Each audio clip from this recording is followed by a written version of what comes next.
Monica! I don't want to see you back here until you're ready to wake up and start doing things properly! Right now, you're a disgrace to my kitchen and to the Hotel de Boer name! It was an accident. I'm sorry, did you hear me asking for excuses? No, I'll do better, I promise. Why is she so aggressive? She won't even listen to what the poor girl has to say. Oh, hey, cut her some slack. You gotta at least hear her out. Wait! Huh? Who do you think you are telling me? Wait a sec. Navia? So, you're bringing backup now. Suit yourself! You're still wasting your time!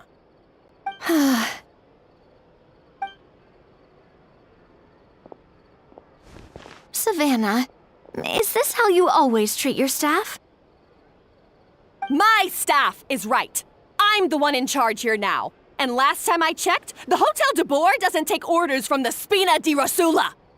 Of course. How you run your kitchen is none of our business. But when a member of your staff is so overworked he becomes gravely ill, that most definitely is our business. We're going to stand up for him, whether you like it or not. Overworked? I've said it before and I'll say it again. If Fermont can't handle the job, then tough luck. There are plenty of other capable people I can hire instead. But Philmont can do the job, he just...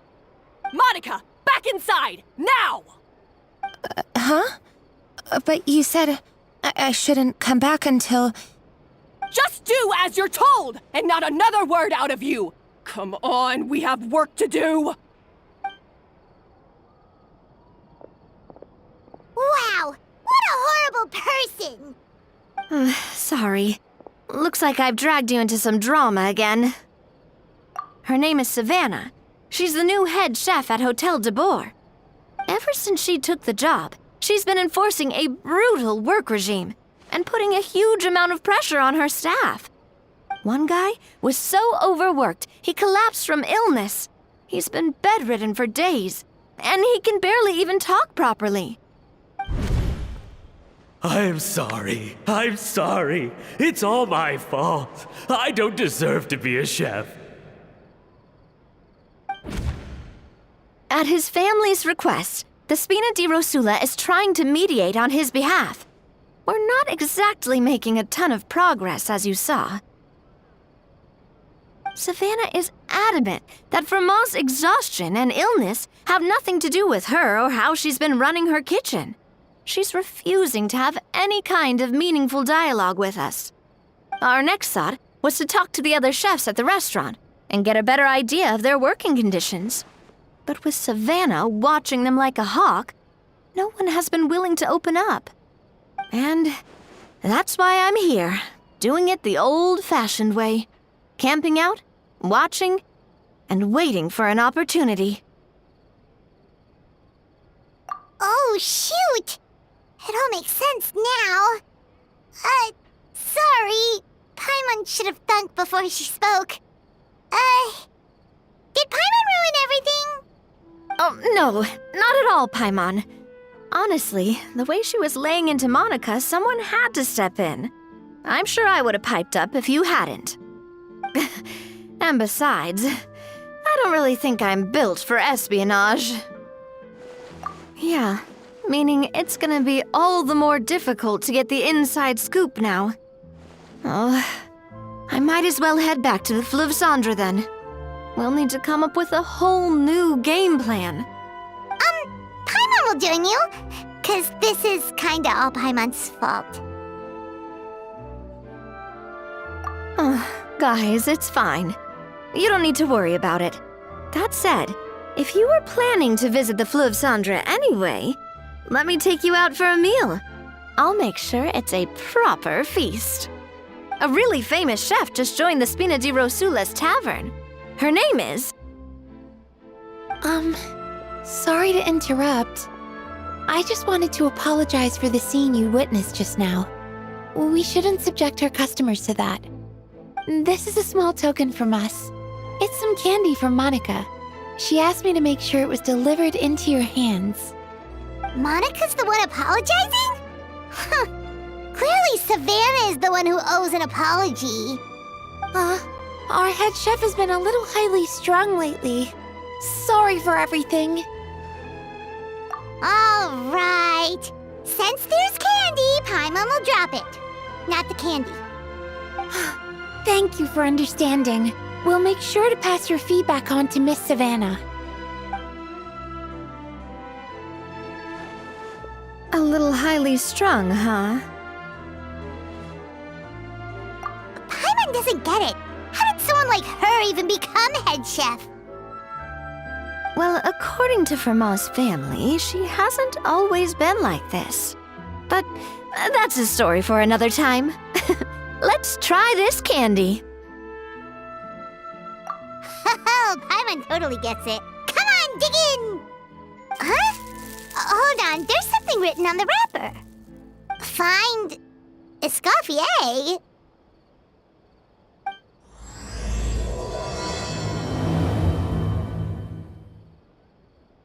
Escoffier? Could this mean... Huh? You know that name, Nadia? Yeah.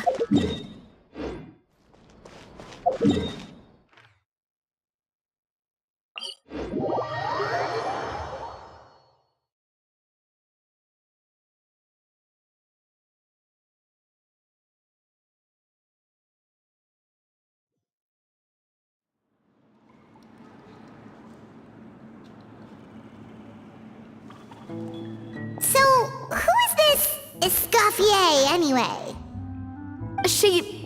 Well, for starters, she used to be the head chef at the Hotel de Bourg, before Savannah. She recreated the legendary Gâteau de Bourg and restored the restaurant back to its former glory. Safe to say, she's the most renowned head chef in the Hotel de Bourg's history, after the culinary genius Modeste himself.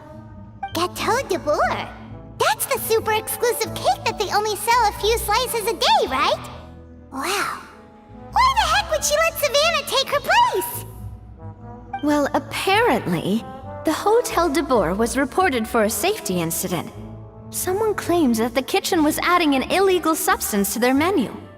But none of the chefs had any idea how it could have gotten into the food.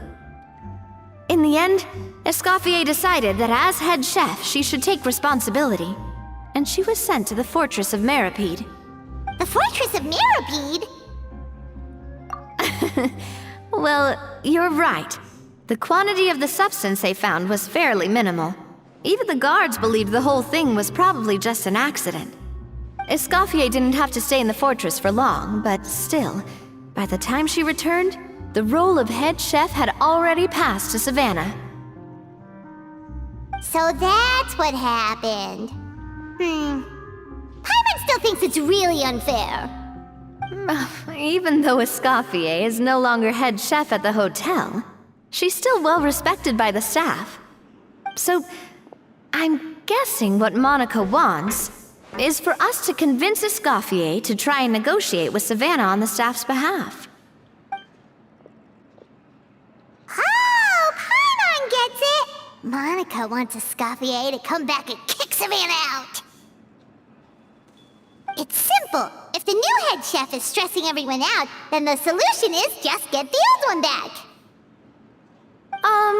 Well, about that... You thought cream of mushroom soup was ready to serve after 3.5 minutes on the stove! You'd have had more sense serving hot water with ice cubes. At least then you wouldn't have wasted all this perfectly good cream and mushroom! What do you say, Hilaire? I'm sorry, Cream. I'm sorry, Mushroom. As you can see, Escoffier is that kind of chef as well. You have to leave it on the heat for long enough to allow those flavors the chance to come out. Don't be fooled by the aroma when the water first starts to boil. Got it? Yes, Chef. Then go back and do it again. The customers are still waiting. Remember where you went wrong and don't repeat the same mistake twice. Yes, Chef.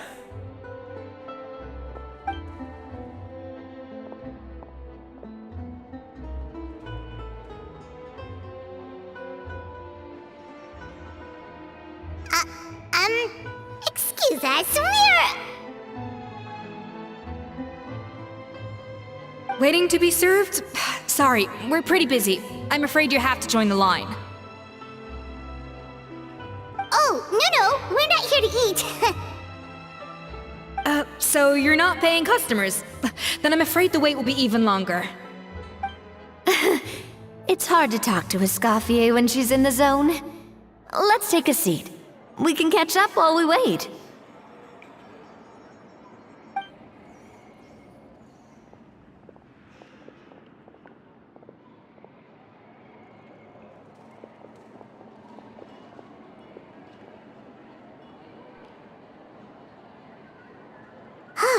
Looks like the rush hour is finally over. Is it always this busy here? These days, yes. I'd say business has tripled since Escoffier joined as temporary head chef. Well, in her words, the Hotel de Boer doesn't need her anymore. It doesn't look like she's got any plans to go back. I guess I'll be heading off then. Wait, take these home with you. We can't serve them now, and there's no sense in letting them go to waste. Oh, thank you, Chef. For what? Like I said, I just don't want them going to waste. Oh, and tell Fiamma to get well soon, so you're not running yourself ragged every single shift.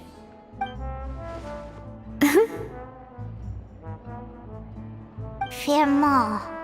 That's the second time we've heard that name. Who is that again? He's the chef that fell ill from stress. Hilaire is his son. And with Mom stuck at home taking care of Dad, he decided to pick up some work to help pay the bills. Escoffier knows their situation, so she's been making some extra food every day for him to take home. Hey, I heard that, Navia! I've told you before, no one's making extra food. Hilaire is making blunders in the kitchen, and I can't serve his failed dishes, so he might as well take them home.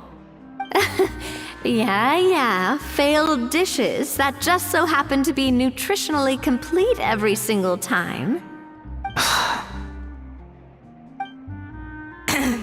So you two must be the world-famous traveler and his companion, Paimon.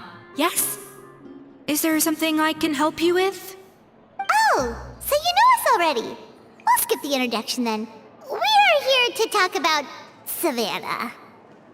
Oh, I certainly am. The Spina's headquarters are right next to the tavern. And I've lost count of the number of times Navi has come to pester me about it. But I don't work for the Hotel de Boer anymore. And being ex-head chef doesn't give me the right to interfere with that business. Besides, I'm the one who persuaded Savannah to take the job in the first place. What? Well, she was a much gentler person back then. A little timid, even. She wasn't at all confident that she was the right fit for the role. That's hard to believe. Are we definitely talking about the same Savannah here? Honestly, I do wonder if she's just emulating me. I mean, I'm not the most pleasant head chef to be around either. Anyway, suffice to say that given the history between us, it'll be tricky for me to tell her she's doing her job wrong without coming across like a huge hypocrite. Fiamma and the others probably think that Savannah gets it all from me. I wouldn't be so sure about that, Escoffier. Look at this note we got from Monica. She mentioned me. Whatever shortcomings you feel you have, it looks like Monica still trusts you. As for the others, well, how can you know what they think unless you ask them? Monica. Plus, it's not like we're asking you to storm in there and raise hell. We're only in the initial phase of our investigation. All we're trying to do is get the other chefs to open up to us. Oh, Monica. Oh, Monica! Escoffier? I can't believe her! Powdered sugar is supposed to be applied sparingly. Look at all that on the wrapper. It's thicker than the sole of my shoe. Unbelievable! I won't stand for this. She has to learn. Come on, we're going. Wait, so now she's, Let's go catch up to her. We don't want to keep her waiting.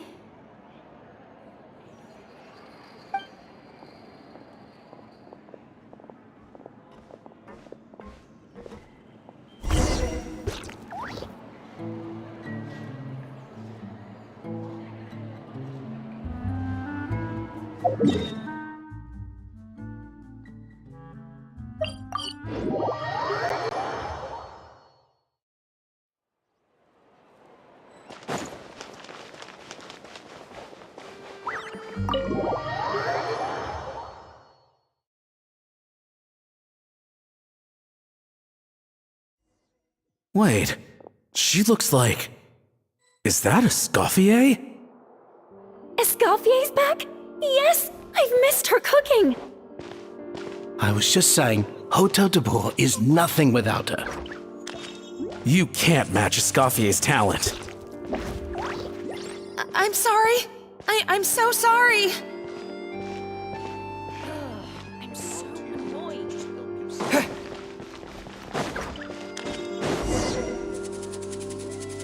I'm sorry. I'm so sorry. I messed up your order. Oh, I wouldn't go that far. Maybe the taste is a little off, but if you hadn't brought it up, I don't think I would have noticed. But, please, you have to forgive me or Chef is gonna... Okay, I know. I'll kneel before you. What the heck? Get up, Monica! Can't you see that you're just making your customer feel more awkward? Escoffier? If you want forgiveness, then do what any self-respecting chef would do. Make the dish again. And this time, get it right. You cannot go begging your customers to feel sorry for you. Savannah said that I'm not allowed back in the kitchen until I've corrected my mistake. But if I can't go back into the kitchen, I can't do the dish over. That's some backwards logic. How can you fix your mistake without being allowed to cook? If this is what Fermat had to put up with, then no wonder he had a breakdown. We apologize for interrupting your meal, sir. It's fine. With my layman's palate, it's not like I can tell the difference anyway. I was actually quite enjoying my meal until she appeared out of nowhere and started apologizing. Gave me a bit of a fright, to be honest. Oh, well, it's because Chef Savannah tasted a bit of the leftover soup from my pot and then threw me out of the kitchen. Gosh, that's pretty strict. Has she always been that way? I don't recall things being like this when Escoffier was head chef here. I gotta say, you're all looking a little worse for wear these days.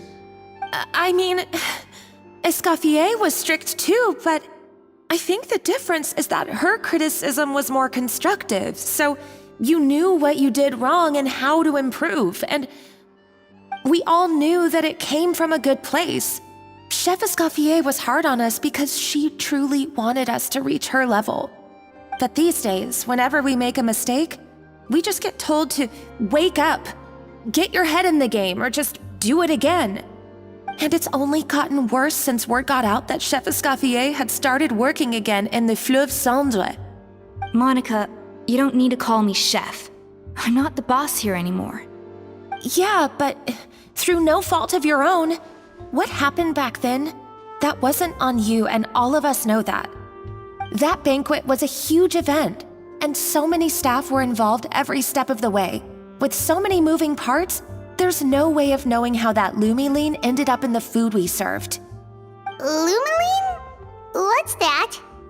A new drug from the Fontaine Research Institute, produced from an extract of the Lumitoile. Apparently it sharpens the senses, so they used it to treat people with impaired responses to stimuli. Oh, yeah, I've heard about that. They found out you can use it as a flavor enhancer since it stimulates the taste buds. Makes things pretty addictive. They also found that overuse can have mood-altering effects, and even lead to nerve damage. So it quickly ended up on the guard's list of controlled substances.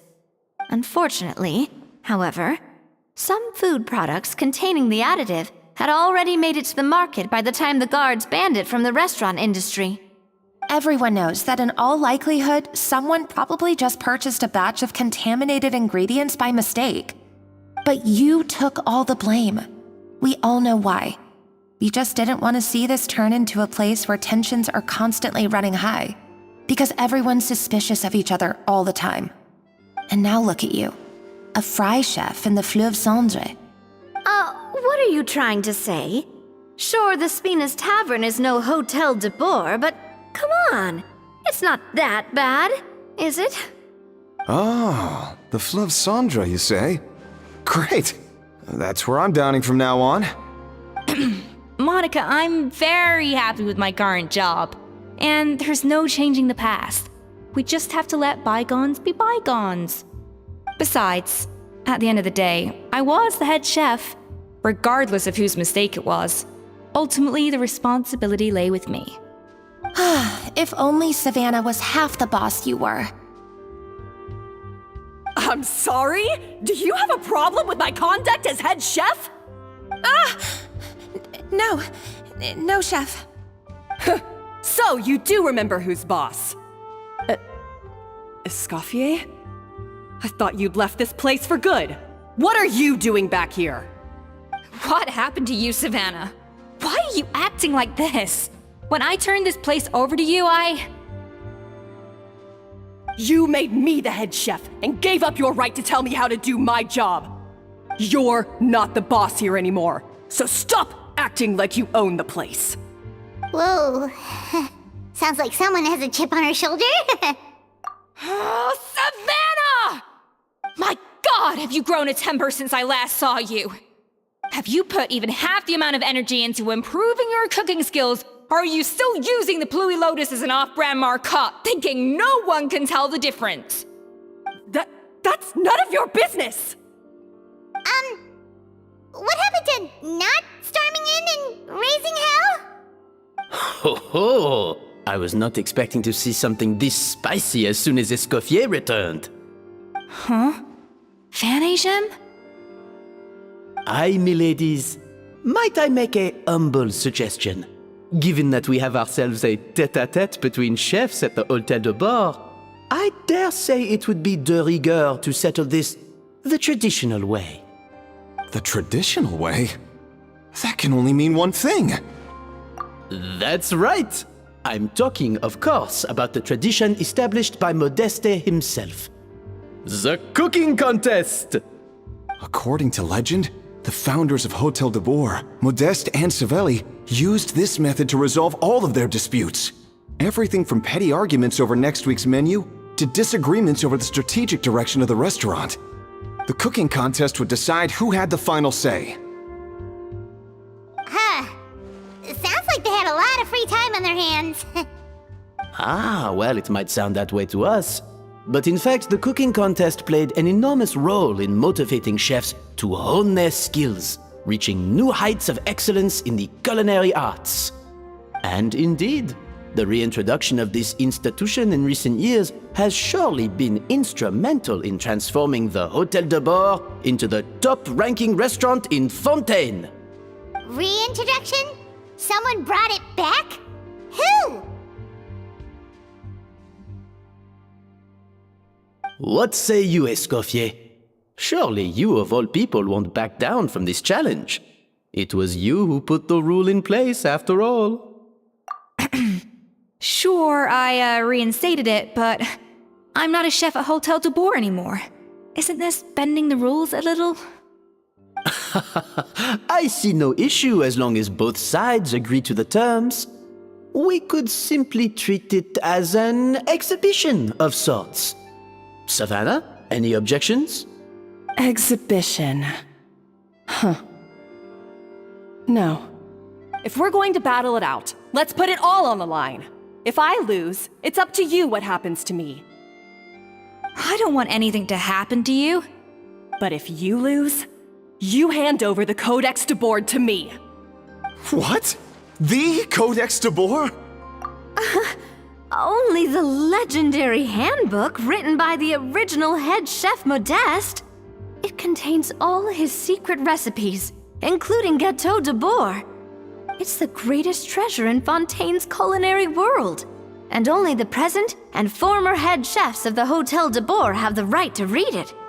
Present and former? Wait, but that already includes Savannah, though. What do you want that old thing for? You have your own copy, don't you?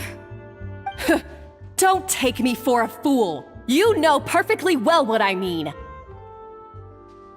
I want your copy, the original version, the one you took with you when you left us. I'm sorry, I must be missing something. You know, there's no difference between the original and the copy, right? They contain the exact same recipes. Stop trying to change the topic. What's wrong, Escoffier? Scared you're gonna lose to me? Or are you scared of me getting my hands on the original codex? Savannah, you may remember that we gave her the original as a parting gift, to thank Escoffier for her years of service. Asking for it back feels a little, Oh, I'm sure it won't be an issue, as long as both sides agree to the terms. Those were your words, weren't they?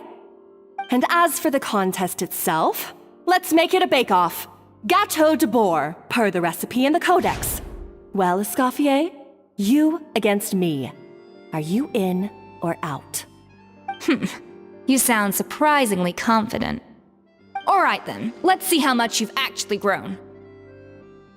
I hope you surprise me, Savannah. I'd hate to find out that all you've learned after this long is how to chew people's heads off.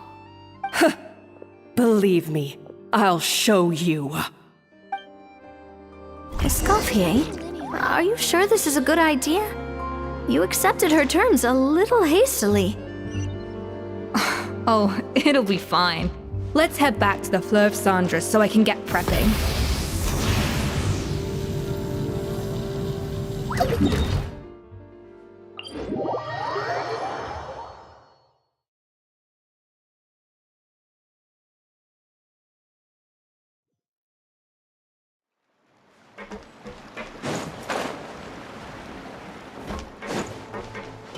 Full throttle!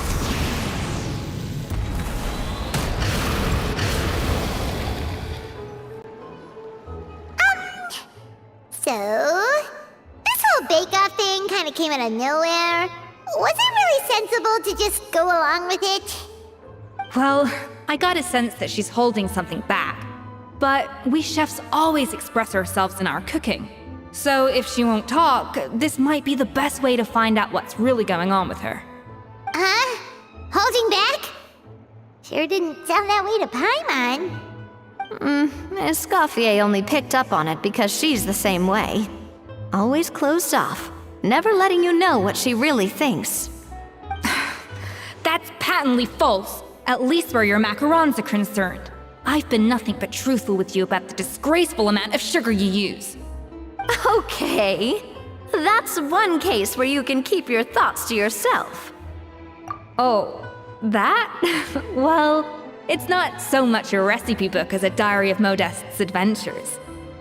Back in the day, he and his good friend Savelli explored far and wide, partly adventuring, partly looking for new ingredients and developing new recipes.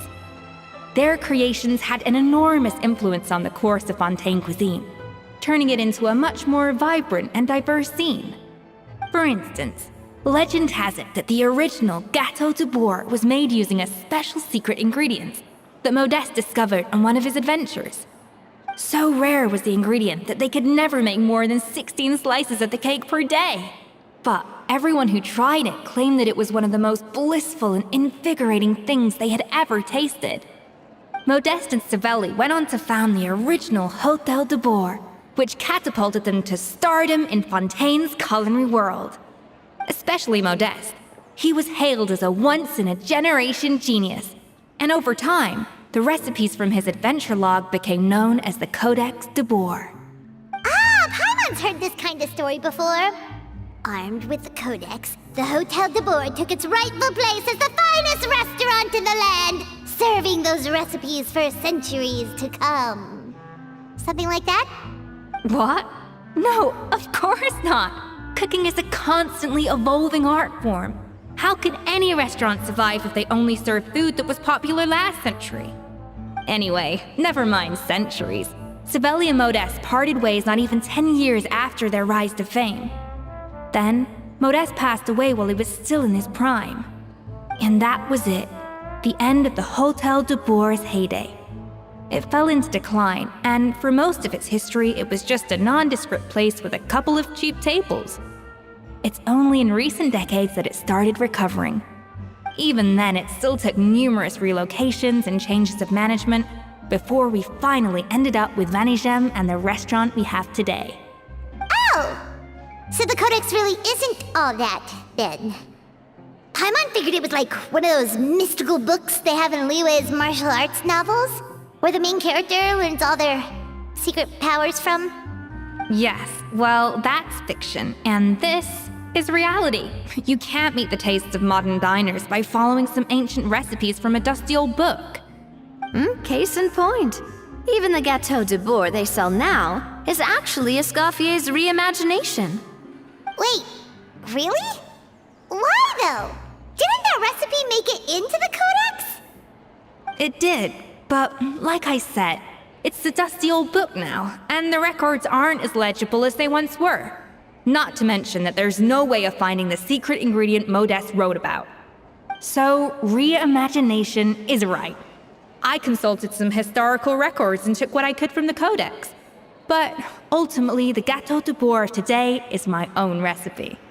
As for why we gave it the same name and kept the tradition of only selling 16 slices a day, well, you've got Vanigem's business sense to thank for that. Oh! Huh. Well, that kind of takes all the mystique out of it. Hey now, it might not be the original Gâteau de Bourg, but it's still the most delicious cake in Fontaine today. And who knows, maybe Escoffier's version is more suited to your palate. Just think, if the original truly was the perfect cake you're imagining it to be, there's no way the recipe would have been lost to history, right? Not to mention that the Hotel de Bourg never would have fallen into a slump. Anyway, before I left my role as head chef, I made a copy of all the recipes from the Codex, including my own improved versions, and turned them over to Savannah.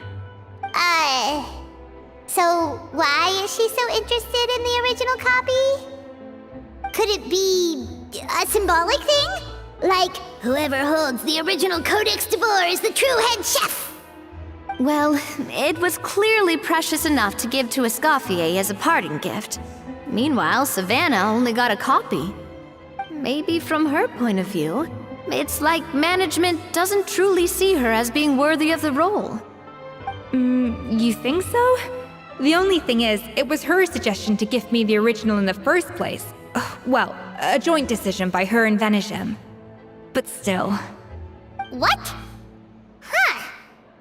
Guess she's had a major change of heart since she became head chef. Yeesh. Who knows? We could speculate forever. Better to just let our gâteau do the talking.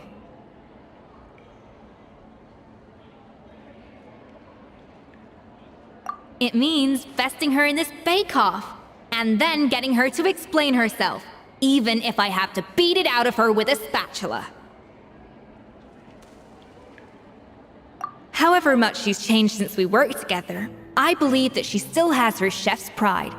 And if she respects the art, she'll respect the outcome of our contest. Well, I'm confident that you and your spatula can get justice for Froment. All you need to do now is win the contest. But that should be a breeze for you. Let's not get too ahead of ourselves. Gâteau de Bourg is very complicated to make. Usually, it takes 3 chefs working in tandem to cover everything.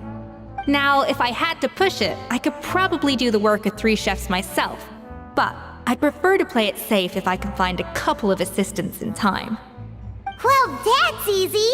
The 3 of us are veterans in the kitchen. You just need to pick 2 of us. Well, I have heard the Traveler is an accomplished cook, as well as a warrior. But be warned, I will hold you to exceptionally high standards.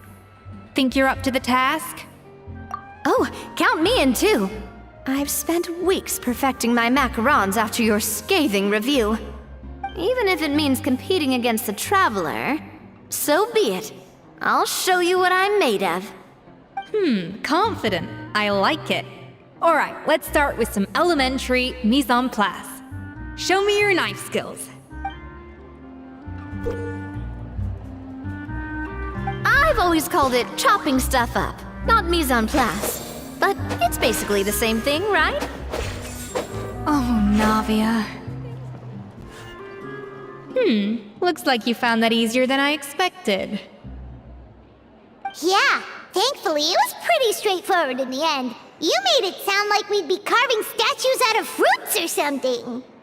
Well, brace yourself, because the next step is anything but straightforward.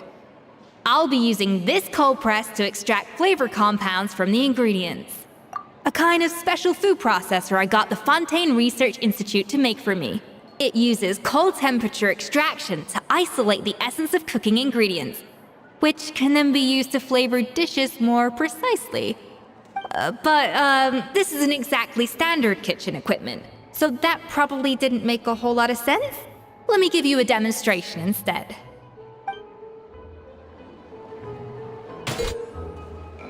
Custom-made equipment from the Fontaine Research Institute, huh? That's some pretty high-tech food prep.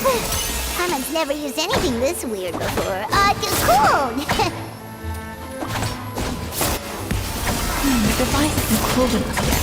I need to reduce the temperature.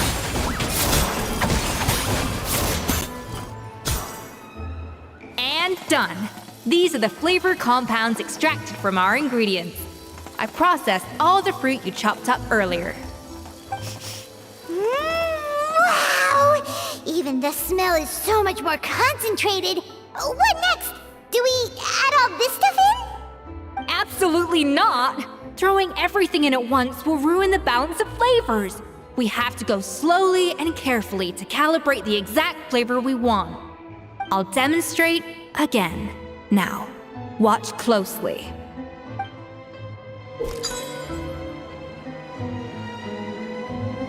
Slowly and carefully, not a drop too much.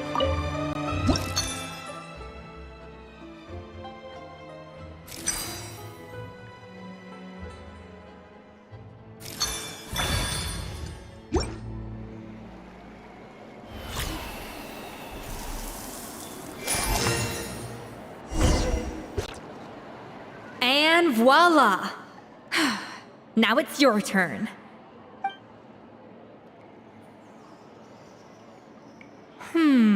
Not terrible. Considering this was everyone's first time blending flavor extracts, it could have been worse. But the Traveler's work was surprisingly good. Are you sure you've never done this before? You got almost perfect results on your first try. That goes without saying. Still, credit where credit's due. You did well. Alright, now for the part I've been looking forward to. I want each of you to cook something from the Hotel du Bois' current menu. I'll judge your submissions and give you a final score. That's right, the true test of your cooking skills is the finished product. It'll be good practice for the contest itself. Now get to it. Chop chop!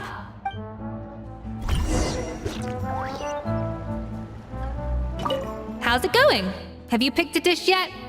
Choose wisely. I expect you to present the most delicious thing on the menu.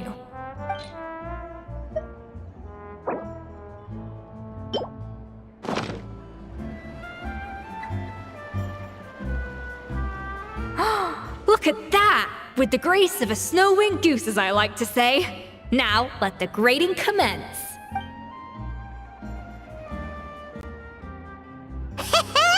Pretty good, right? Not to brag or anything, but Paimon's a bit of a connoisseur when it comes to la food. 6 points. What? Oh, well, fair enough. Paimon doesn't cook all that often, so as long as it's a pass. That's 6 out of 100. What?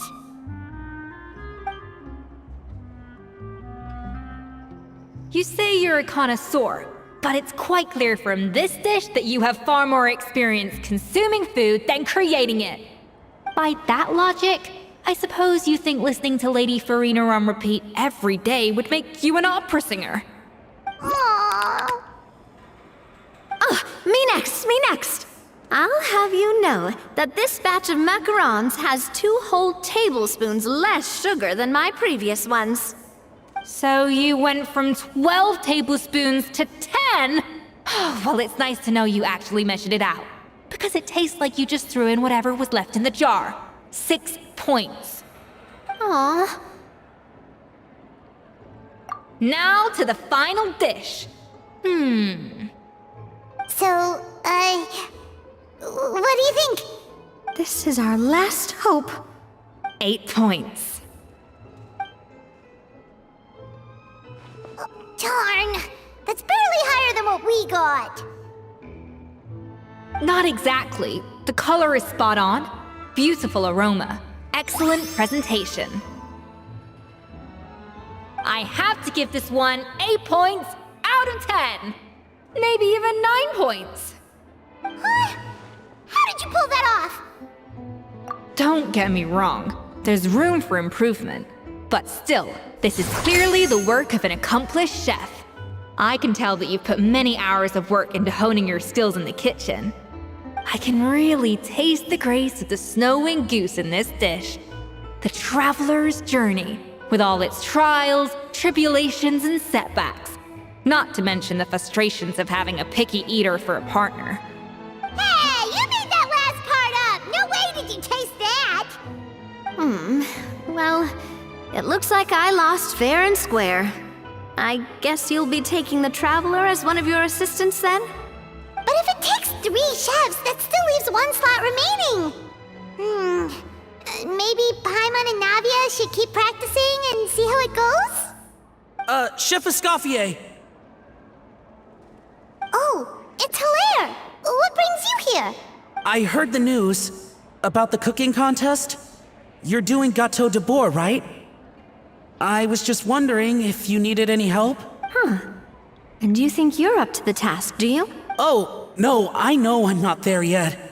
It's actually my dad who wanted to help. Firma, last I heard, you could barely get out of bed.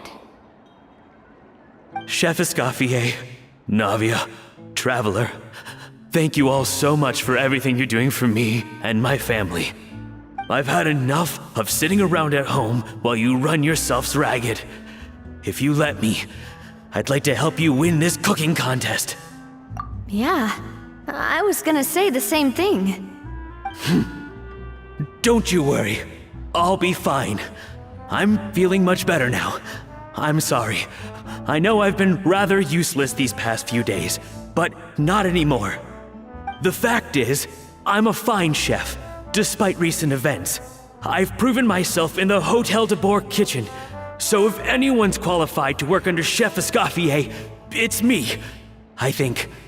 I mean, I hope so. Firma, have you even set foot in a kitchen since leaving Hotel de Bois? I have not, but I'm fully rested now. I know I can handle it. I'll prove it. Let me whip something up for you right now.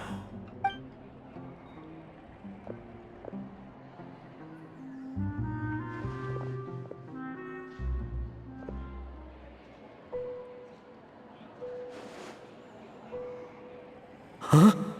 That's strange. Why are my hands shaking? What do you call this, Verma? I can't seem to grip my knife. Do it again! Again! Again! I... Hopeless. Get out of my kitchen yesterday.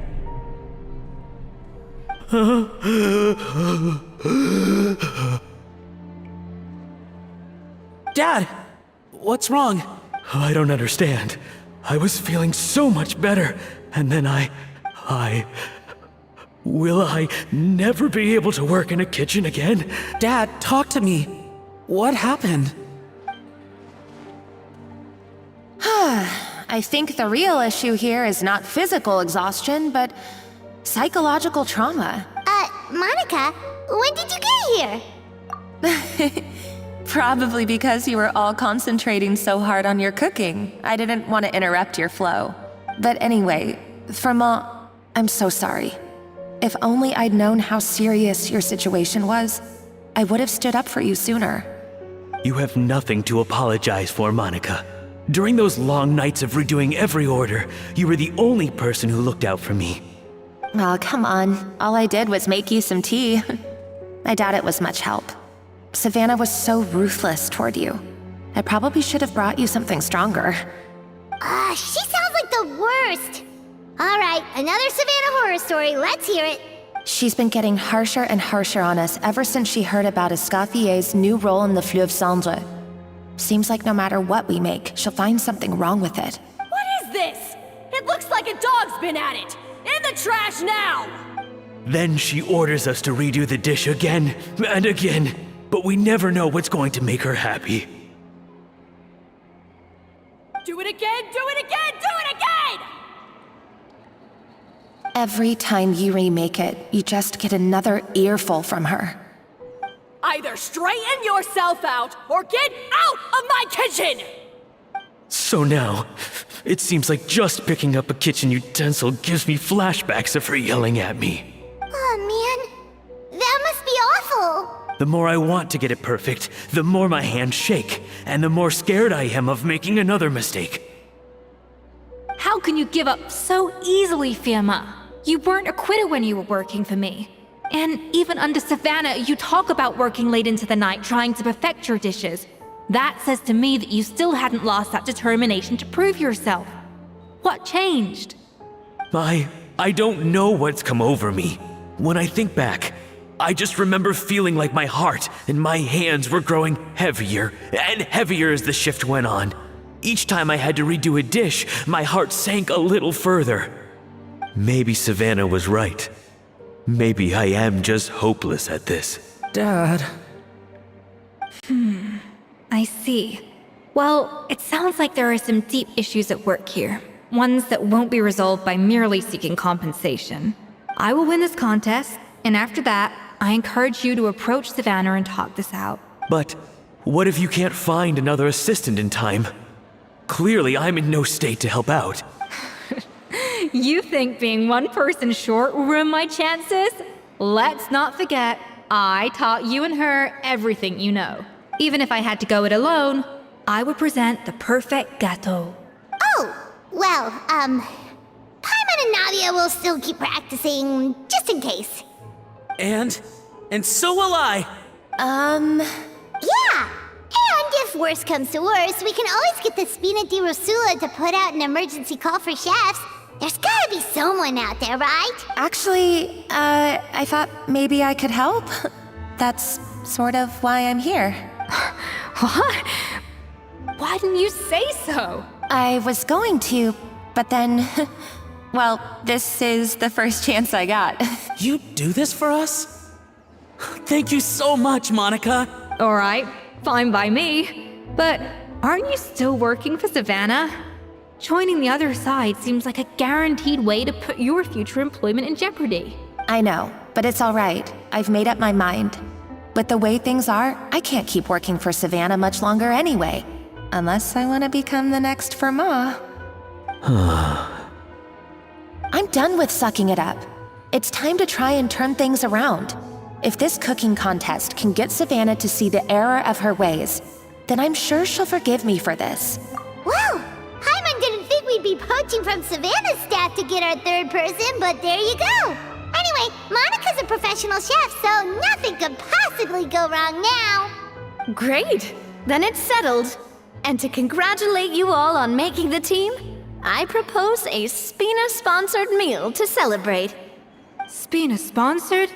Wait, you mean I'm cooking? Well, I promised the traveler a feast in the Fleuve Cendre. And I know how much you've been looking forward to it. Yeah! Feast, feast, feast! All right, if you insist, then prepare for some of the finest food of your lives.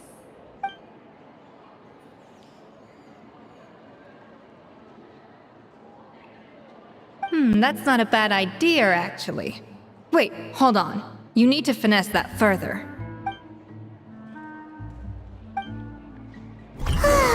That was a dream come true. Paimon never knew Fontanian cuisine could be this good. Try and stop me!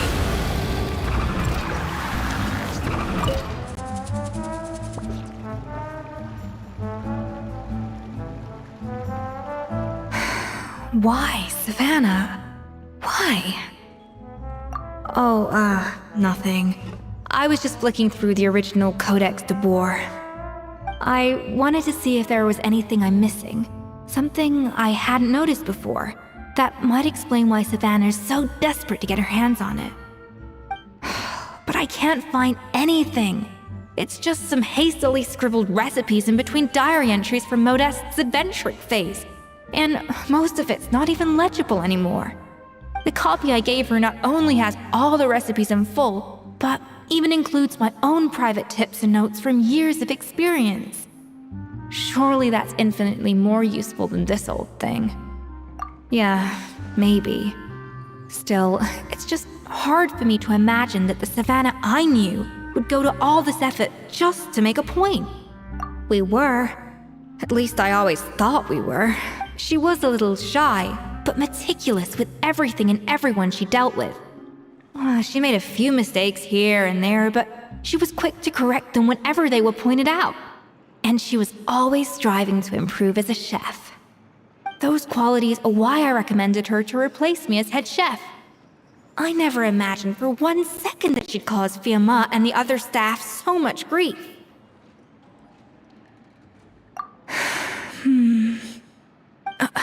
Well, I mean to an extent, of course. I pushed hard for her to get the role. And the idea that she turned out like this because of me is difficult to come to terms with. I wonder if this is how Modeste felt back when he was writing the Codex. Yes, with his good friend and co-founder of the Hotel de Boer, Savelli. The story goes that after Modeste unveiled his Gâteau de Boer and was hailed as a culinary genius, he was admired and adored by all. But his newfound fame slowly drove him and Savelli apart. Unlike Modeste, whose every new creation was an instant hit, Savelli seemed to face setbacks every turn. Doors that would swing wide open for Modeste would shut in Savelli's face. And with Modeste being whisked off to all manner of functions by his celebrity friends, he had less and less time to discuss the culinary arts with Savelli. People started gossiping about Savelli, and their relationship between the two gradually soured. Everything came to an abrupt end when Modeste, still in the prime of his life and still hailed as a genius, suddenly died from an acute illness. And that was it. They neither had a decisive split, nor got the chance to properly reconcile. Their story just came to an end. One rumor had it that Savelli actually killed Modeste out of jealousy, even as the latter was hoping to make amends. Unlikely, it's a popular theory, but there's no real basis for it. At least there are no records of Savelli ever being convicted of a crime. Still, beyond a point, there's no way of knowing what truly happened in the past. All we can do is try to make sure the present doesn't quite go as badly. And that's why I have to win this contest tomorrow. Then get the truth about everything that's been going on, even if it means cracking her open like a nut. Really? Well, I like the confidence. Don't let me down tomorrow, then. You better bring your A game.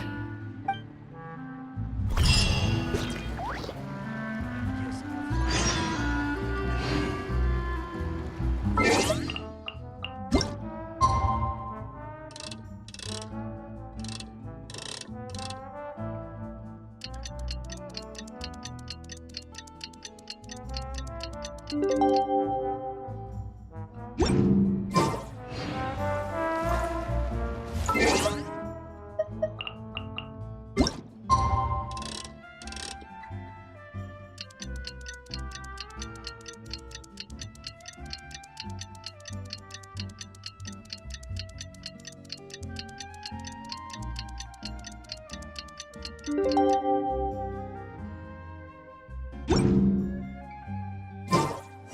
cooking contest day! To the Hotel de Boer! Toot sweet!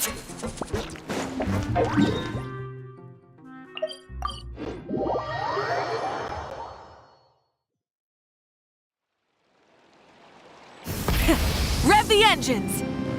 Did you hear the news? Escoffier's coming back for a cooking contest. Wait, seriously? Escoffier in a cooking contest? Now that I've got to see! I don't get it. Why would anyone in their right mind challenge her to a cooking contest?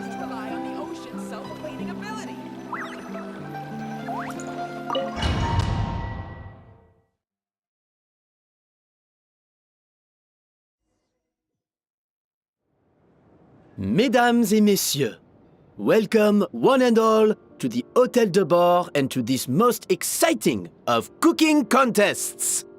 Savannah, I've brought the original copy of the codex you asked for. Monica? Huh. In the interests of fairness, this contest will be conducted in a double-blind format. Once the dishes are complete, they will be sent to the back of the kitchen where they'll each receive a label. The labels will be placed out of sight underneath the plates, only to be revealed after the judges have sampled them and reached a final verdict. This is to ensure that no one will know which dish is made by which contestant. As one of the judges, I promise to be fair and impartial. When my meal got interrupted yesterday, I never thought this is how they'd make it up to me. Getting a seat on the judging panel is a pretty sweet deal. Both contestants have taken their positions. Then, without further ado, let the Hotel de Boer cooking contest commence!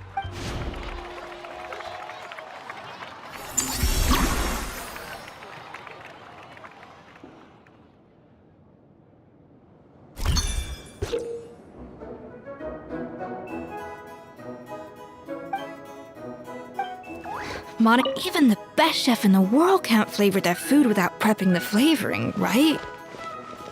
Even the best chef in the world can't flavor their food without prepping the flavoring, right? Alphonse! Gaspar! Get to work! Do not disappoint me! Looks like our two head chefs are raring to go. Like an oven on full blast, this competition is quickly heating up.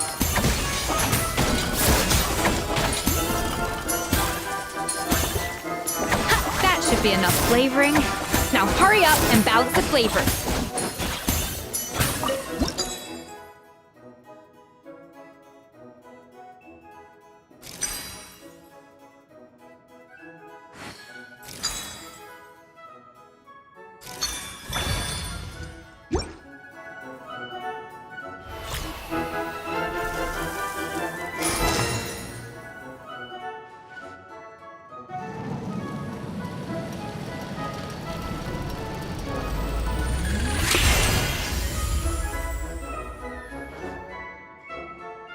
Come on, Escoffier!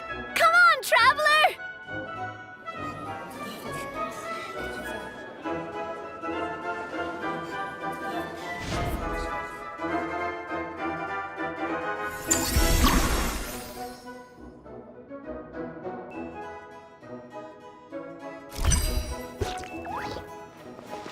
Cha!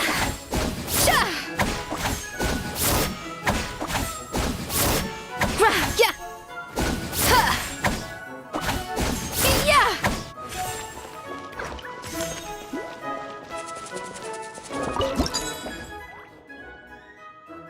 The balance of flavors is about right, but the quantity is too low. Alphonse! What are you playing at? Not how I taught you to do it! Stop working around and do it again!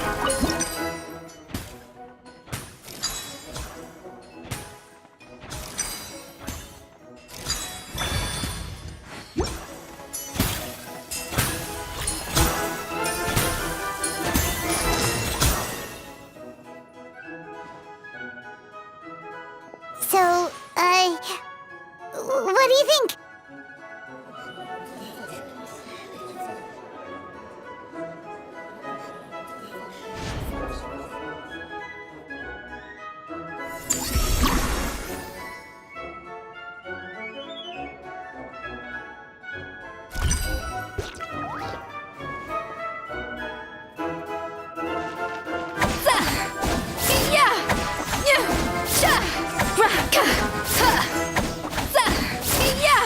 Escoffier is already on the final step of the recipe.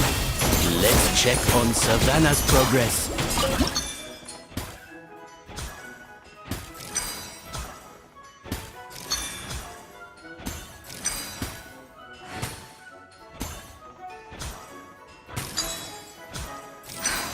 Stay calm, Escoffier. There has to be a way to balance the flavors.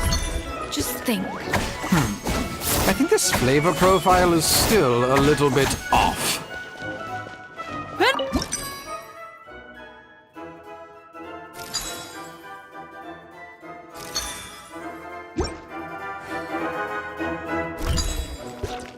Wow! Is Savannah serious? Can she really make up for lost time working alone?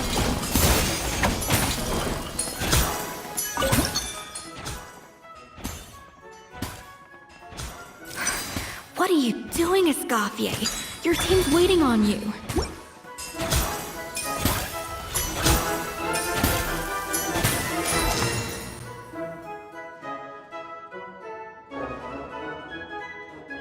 You can't match Escoffier's talent.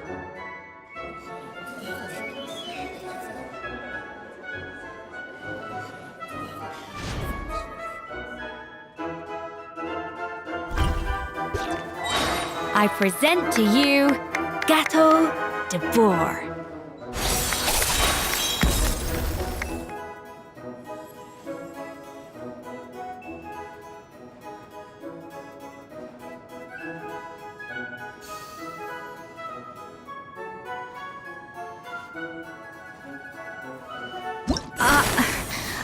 I was just exercising caution. I had to make sure everything was perfect.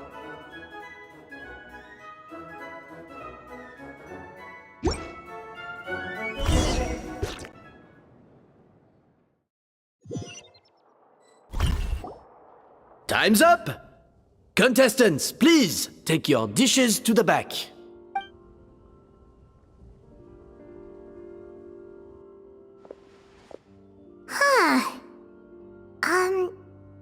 That guy was right. You really can't tell whose is whose just by looking at them. We both made the same dish after all. For all her flaws, Savannah's a talented chef who earned my recommendation for good reason. She wouldn't screw up something as elementary as the cake's appearance. Whoa! This is really rather good. Wonderfully soft and fluffy. Beautifully sweet. This is a masterclass in how to make Gâteau de Bourg. I would give this one at least 9.9 out of 10! Only because there's something about the flavor of the base. It's just a little different from the recipe I'm used to. Huh? Really? I couldn't tell. All right, on to Gâteau number 2. I haven't had a single bite and already this aroma is a delight to the senses. I have a feeling that this gâteau will be a gâteau for the ages. How exciting! I'm gonna dig in.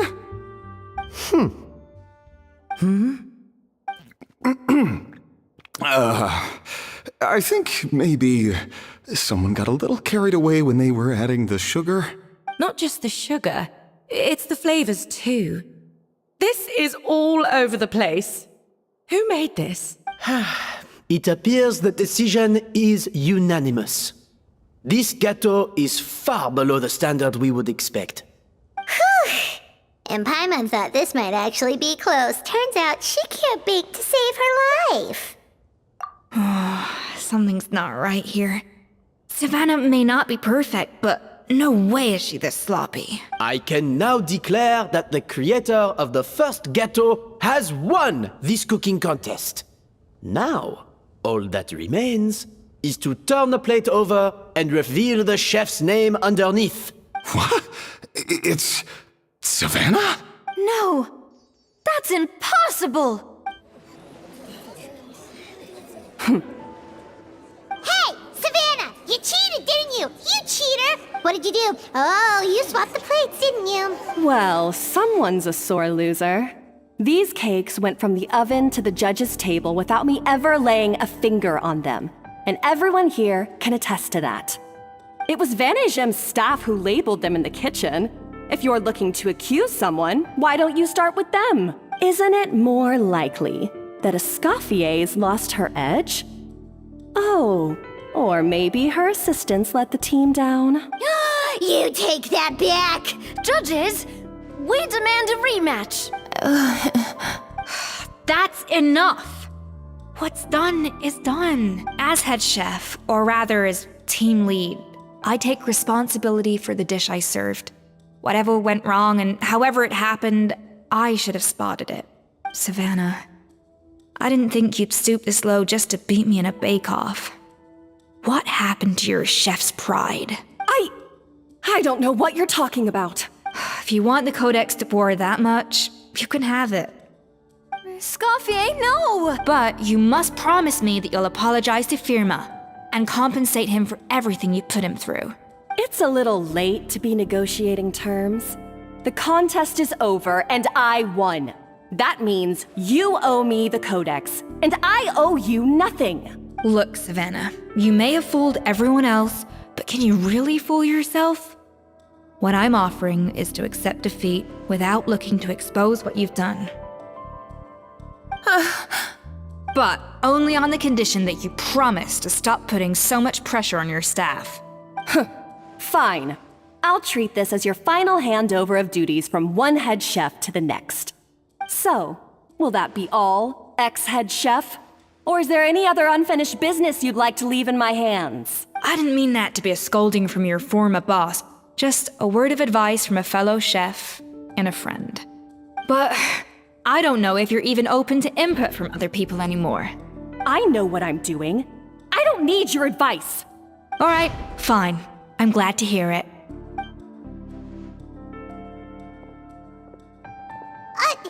Escoffier!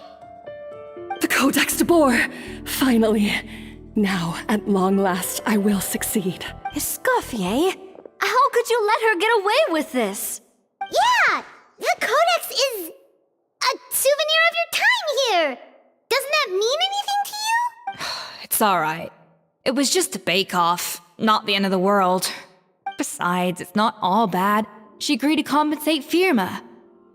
That's mission accomplished for the Spina. Honestly, if I'd have known that giving her the Codex would solve everything, I'd have just done that in the first place. I mean, why bother with the whole cooking contest? It's such a waste of time and energy.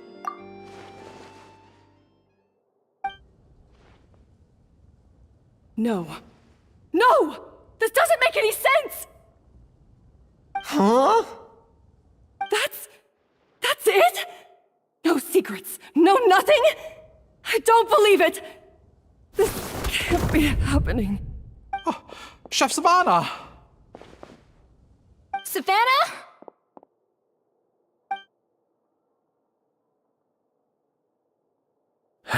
It's nothing life-threatening. Just a lot of pent-up stress and exhaustion. Oh, I knew it. Pent-up stress? The truth is, however hard she might be on the rest of us, the person she puts the most pressure on is herself. Yes, there are nights when she makes us redo things over and over into the wee hours. But for her, it's every night. She'll hide herself away in the kitchen, working on new techniques and recipes, and only realize how long she's been at it when we come to work the following morning. But why? Why would she do that? Our best guess is, she doesn't want to be seen as less of a chef than Escoffier. And there it is. Even so, that's no excuse for taking her anger out on the rest of you. Yeah, and it's definitely no excuse for cheating in the cooking contest. About that, we honestly have no idea how she did it. We were focused on our own work the whole time, like she asked. Leone and Algalia were the ones I tasked with labeling the cakes. I've already spoken to them both. They're at a loss to explain it too. Not to worry. Come on, join me downstairs. I'll interrogate the guilty Gateau myself.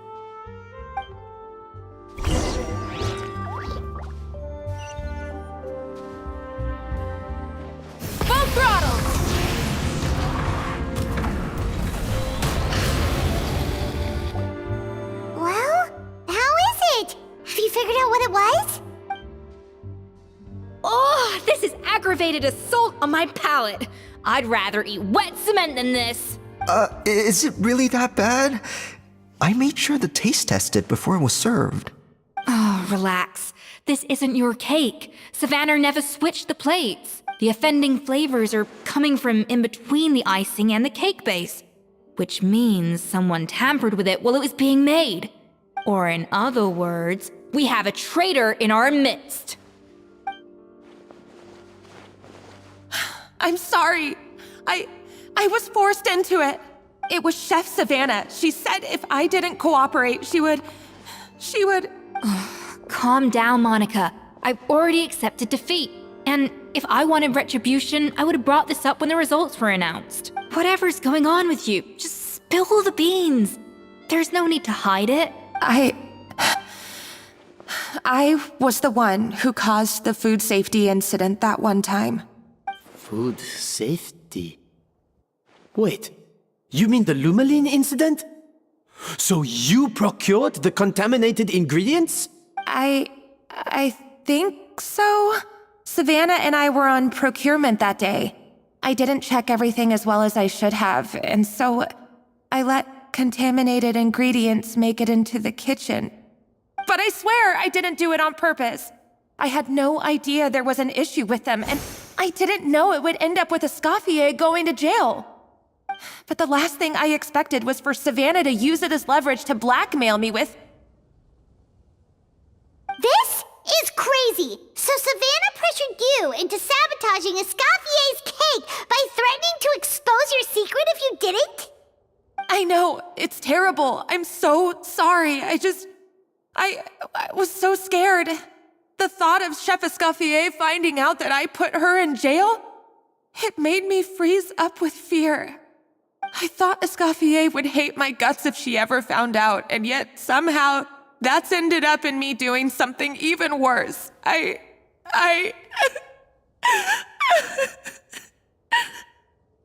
Seriously? All this fuss over a little slip-up? Huh? Firstly, it's not like I got a life sentence. I did my stint at the fortress, and now I'm out. And secondly, I had my own reasons for leaving the Hotel de Boer. This wasn't the only factor. So you don't need to feel ashamed or frightened or anything like that. Any more than you need to add butter when you're pan-searing foie gras. You mean... you forgive me? Oh, well, I'm not saying you don't have to take responsibility for your mistakes. You should tell Vanagem to mark down your performance for the past few months. Then do some digging and find out exactly where those contaminated ingredients came from. Sure, you've made mistakes, but now's the time to fix them. Understood? Understood. Good. Now, back to Savannah. What about the original codex would compel her to resort to blackmail? I have my suspicions. Not that I've got any proof to back them up, though. Ugh. What happened to me? I've overheard some customers murmuring about how the Hotel de Boer hasn't been the same since Escoffier left. They think our menu doesn't taste like it used to, especially our signature items. Now that you mention it, I noticed it during the contest too. I couldn't put my finger on it, but the flavor seems subtly different from how it used to be. But the difference was so small, I'm sure no one would notice it besides our most loyal customers and true dessert connoisseurs. Still, as head chef, it's easy to see why Savannah would get so hung up on it. So many times I've seen her make the cake base over and over again, late into the night, determined to match Escoffier's version. But something's always slightly off every time. Yeah, I've noticed that too. Never really gave it much thought, though. Thinking back on it now, it's clear that Savannah's been in a downward spiral ever since Escoffier left. She wants to prove that she can fill Escoffier's shoes. That's gotta be the reason. But after countless setbacks, she's getting more and more unhinged.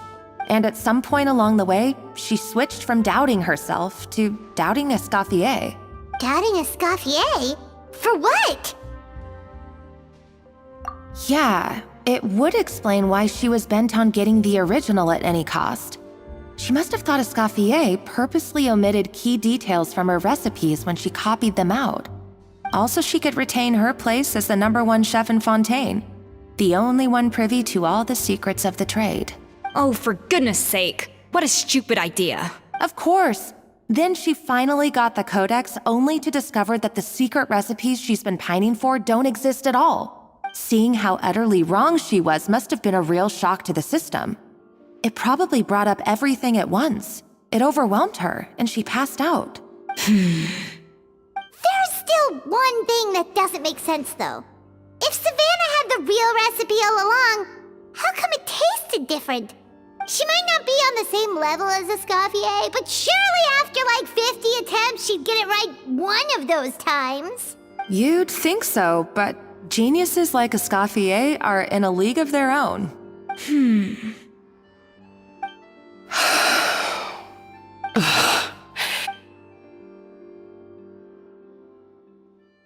New head chef, you say? What's her name? I don't think I've heard of her before. I wonder, can the Hotel de Boer keep its edge without Escoffier at the helm?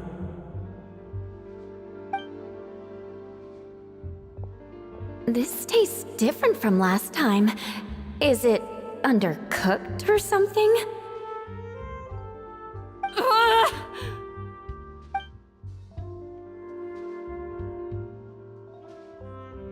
Take this. It's a copy of the Codex de Boer. From now on, you will be its keeper. Don't listen to the doubters. If I say you can do it, then you can do it. Even if you don't believe in yourself, at least believe in me. Hey, did you hear me? Once I'm gone, the restaurant is all yours.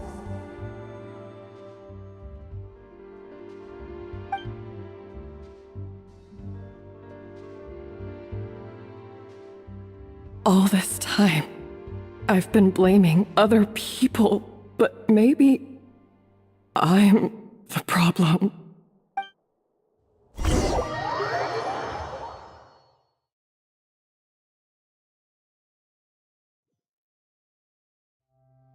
I sincerely apologize for putting everyone out. Savannah's awake now, but I don't think she's ready to speak to anyone yet. Let's give her the day to calm down. I'm sure you'll have the chance to talk everything out tomorrow. In that case, I'll go and update Firma and his family. I wonder what he'll make of all this. So, we'll come back tomorrow then. That was a long day. I think I've earned myself a sweet treat when I get back home. Oh, nice! Macarons? Or are you gonna switch it up this time? Traveler, how much do you know about the snow-winged goose? Every year, they migrate long distances in search of a suitable home. There's always one goose at the front whose job is to lead the flock. Fontaine poets often use the image of that goose to explore the ideas about leadership and genius. They usually imagine someone who's a cut above the rest, a model of perfection. But what those poets don't know is that during a migration, the lead goose is always changing. Once the lead goose shows signs of fatigue, it retreats to the back of the flock and allows another goose to take its place. So the truth is that leadership, with all the responsibilities and pressures that come with it, it's something that everyone takes turns at. But we humans completely miss that fact when we project our own ideas about social hierarchies onto them. I guess what I'm saying is, I don't buy into this notion that there's some sort of gulf between normal and genius. Cooking is a science, not magic. Given the same ingredients, same recipe, and same environment, I see no reason why two different people shouldn't be able to create the exact same dish. Of course, some people have a more sensitive palate than others, and some people are just born bolder or more conscientious. But these are all variables that can be accounted for with time and practice. I'd have no reason to expect so much from others if I believed that perfection can only come from the hands of a genius. The only reason I hold people to high standards is because, well, I believe they're capable of greatness. Okay, I've made up my mind. I'm gonna get to the bottom of why Savannah failed. And come tomorrow, I'll give her the scolding of her life, pointing out all the mistakes she's made along the way. Then she'll finally see the error of her ways.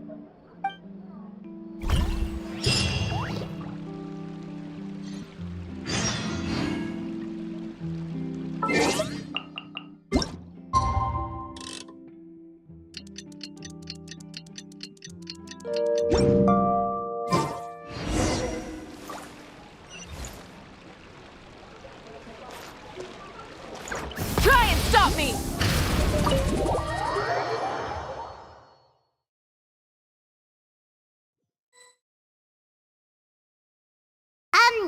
Why are we here so early? Our meeting with Vanigem isn't for a while. Check on her? Why? What happened? Oh no. Escoffier, are you alright?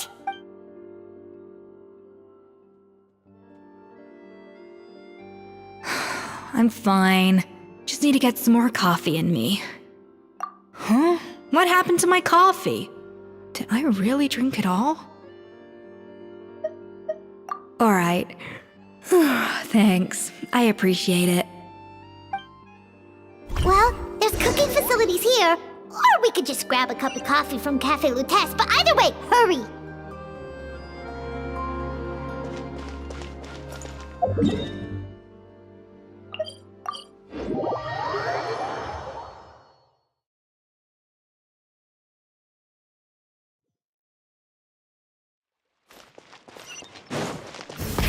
Rev the engines!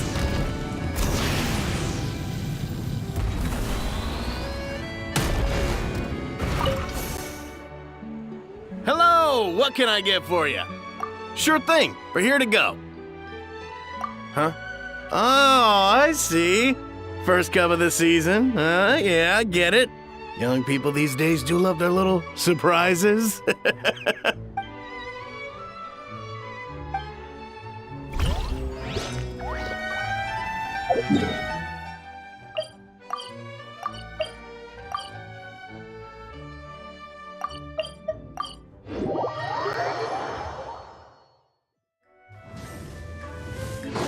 Full throttle!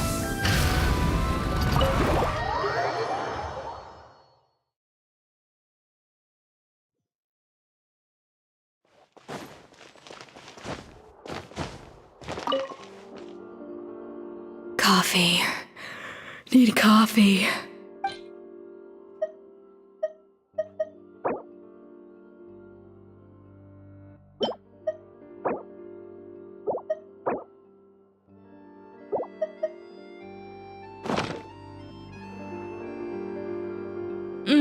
Strong, bitter coffee beans, transformed through expert brewing and balanced perfectly with rich, creamy steam milk. Wonderful. I feel much better now. Thank you so much, Traveler and Paimon. Glad to hear it, but make sure to catch up on your sleep when you get the chance. I think I figured out where the problem lies. Honestly, it's ridiculous. I don't know whether to laugh or cry. Wait, what investigation? What are you guys talking about? I'll save it for when everyone else gets here. It's so stupidly small, I can't believe it's caused so much drama. Yes, except my failures were stepping stones to success. Escoffier! Have you seen Savannah? No, not since yesterday. Why? What's wrong? After seeing her home yesterday, we were all a little concerned about how she was doing. So, I dropped by her place early this morning to check on her, only to find an empty house with the doors wide open. I left Alphonse and the others to keep watch at her home, while I checked the Hôtel de Bord. I'm worried something bad might have happened. If she's not here, then where could she be? Boss, Escoffier, Bad news! Alphonse? You're supposed to be keeping watch at Savannah's house. We were, but then, just after you left, we found this stuff in her house. Oh, it looks like a map with a bunch of random places circled. What does it mean? Wait a second. This feels familiar. I'm sure these places are all connected somehow. Of course, from the Codex. They're all places that Modeste explored on his adventures. Yeah, but I don't understand. The adventure logs in the Codex are too fragmented to be of any use. How come this map shows all the missing details? The Codex de Bord? Then, this place marked in red out at sea. Could that be the fabled birthplace of Gâteau de Bord? Seriously? So now she set her sights on finding the original recipe and beating Escoffier that way?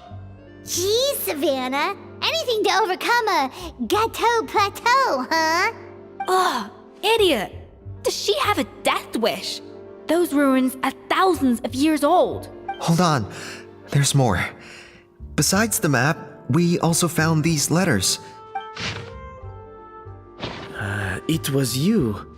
You let the Lumaline through, didn't you? It sounds like a threat letter. Does this mean that Savannah was responsible for the safety incident?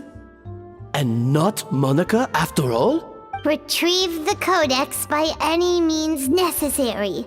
So the cooking contest and the cheating. Someone else was behind her pulling the strings? She's keeping the true recipe to herself. Ugh, this is all such a mess. Paimon needs a second to process this. First, we thought that Savannah forced Monica to cheat in the cooking contest. But now, it turns out that someone else forced Savannah to force Monica to cheat?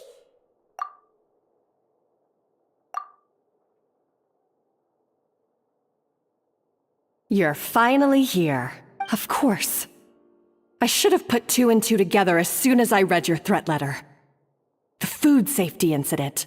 The demand for a cooking contest. The instruction to blackmail Monica. Even the suggestion that Escoffier was keeping secrets from me. It was all part of your grand plan, wasn't it, Monica?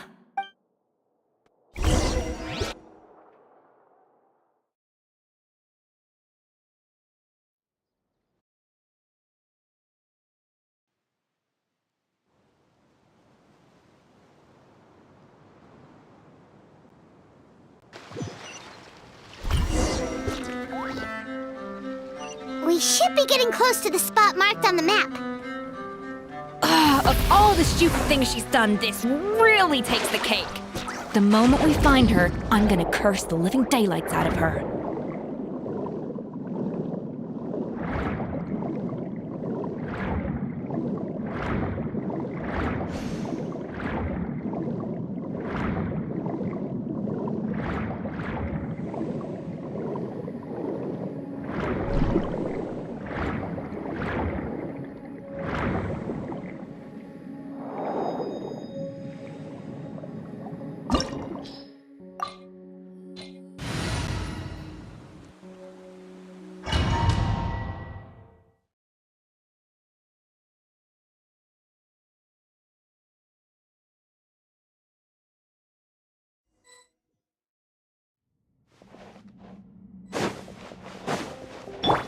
Full throttle!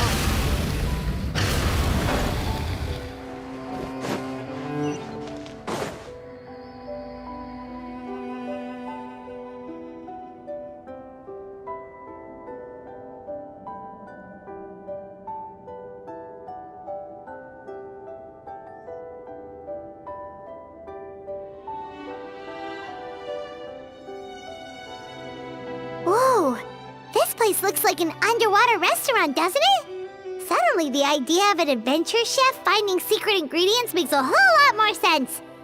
I think Modeste's Codex mentioned this place.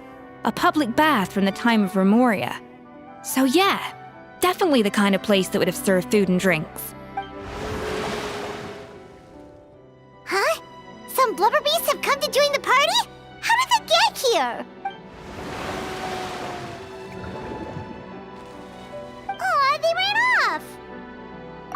That could be easier said than done. Something's blocking the entrance. Well, did Modeste mention it in his adventure logs by any chance? They must have gotten through somehow. Good point. Yes, that's right. It's coming back to me now. We prepared a banquet for our shy little guests, and as the food flowed away on the current, they broke into a joyous chorus, and the path opened to us. We have to feed the blubber beasts? With what? There's nothing here besides rocks, romaritime flowers, and lumitoile. See, this is why you should always bring snacks. You never know when you're gonna need them. Now we have to head all the way back to shore and grab some. There's no time for that. Romaritime flowers and lumitoile will have to do. They may not look appetizing to us, but who knows? They could be blubber beast delicacies. Wait, we're seriously gonna try this?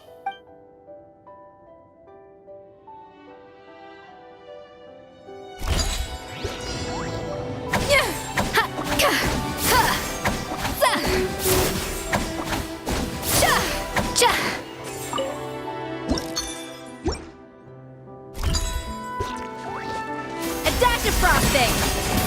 Yeah!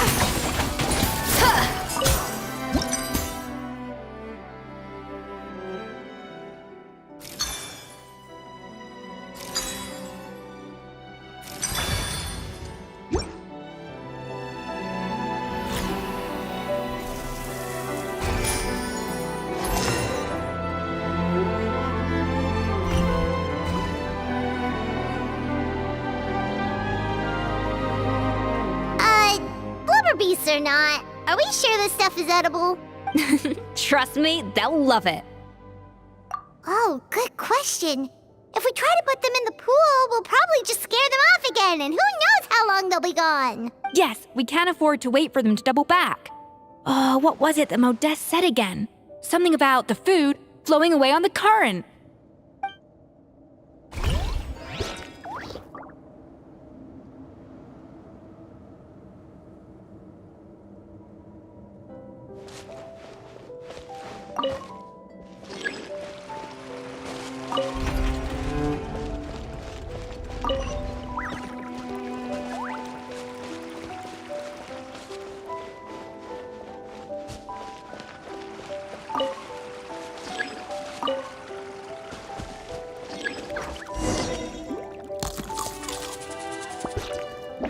Wow, it's really singing! It must taste better than Paimon thought!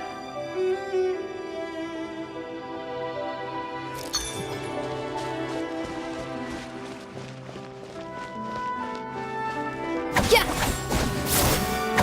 Yeah! Yeah!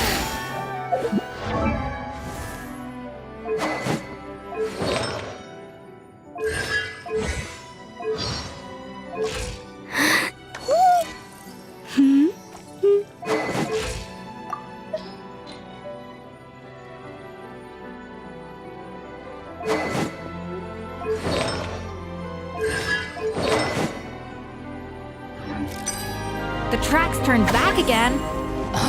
So...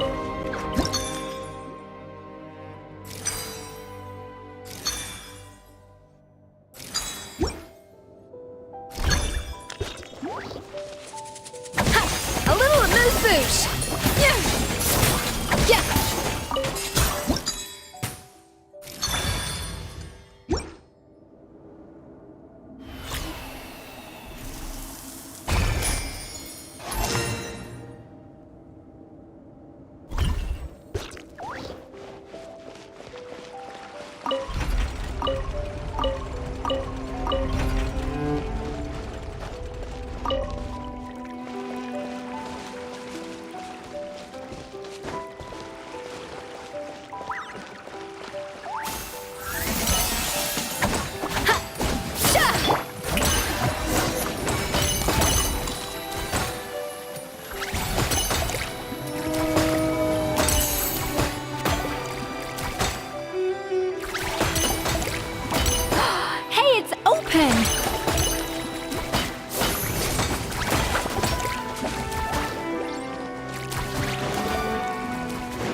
frosting!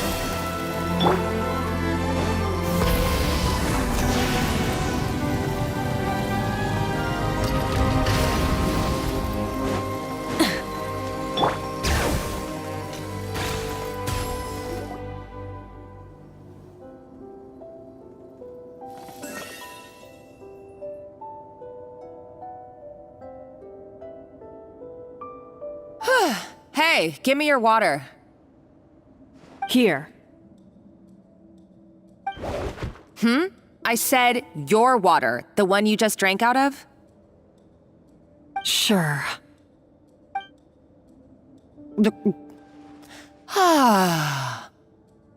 All those years slaving away under Escoffier, and then you. Today, it's finally paying off. Not only have I found the ruin that Savelli kept hidden, but I also get to boss you around like my little lapdog. Hey, go scout ahead for me. If we need to do any more blast tunneling, I want to know where to lay the explosives. Did you not hear me? Get going. Why don't you do it yourself? Oh, when did you learn to fight back? You're always so compliant when I give you instructions by letter. That's because you threatened to expose me for the Lumiline incident. I swear, if I'd known what you were planning, I'd never have... Ha! Don't be so self-righteous. Admit it, you've always been jealous of Escoffier. That's why you lapped up everything I told you. You were terrified of her finding out about your part in the Lumiline incident, and you resented the way her reputation hung over you. So you jumped at the chance to convince yourself that she was the villain, that she deliberately hid her secret recipes from you just to hold you back. It was the only excuse you needed to justify getting back at her. First, idolization, then jealousy, suspicion, and self-deception. That's what this comes down to. It was the same story with Savelli and my ancestor. He offered Modeste his friendship only to murder him out of vanity. He promised to explore the world with him, only to later destroy all records of their adventures. It's a miracle I even found this place. You have no idea the countless hours I spent piecing it all together. So you see, you're no better than Savelli. If you can't beat him, betray him, right? I am no Savelli, nor will I ever be. Oh, put a lid on it. You really think you can absolve yourself of your vindictive and jealous behavior now? Just because you finally realize that Escoffier never kept any secrets from you? You didn't show any remorse when she left, or in the cooking contest. Why start now? You have no right to redemption. You're right. I don't deserve her forgiveness. But I am done being bullied into submission by you! Ooh, feisty. But you should watch your tone. Talking to me like that could get you in big trouble. I somehow doubt that, since I poisoned both our water bottles. What? Ever since I learned the truth, I've been biding my time, waiting for this moment. You've played me like a fiddle for so long, and now this is payback! But you drank it too! It's what we both deserve. This is the price we must pay for betraying Escoffier. You'll die here with me, Monica! You.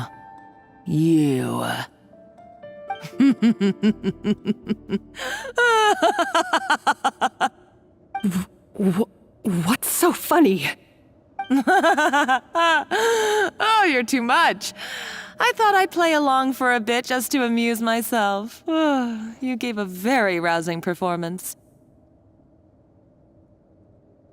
I saw your dumb plan a mile off. There's no poison in these bottles, just clean, fresh water.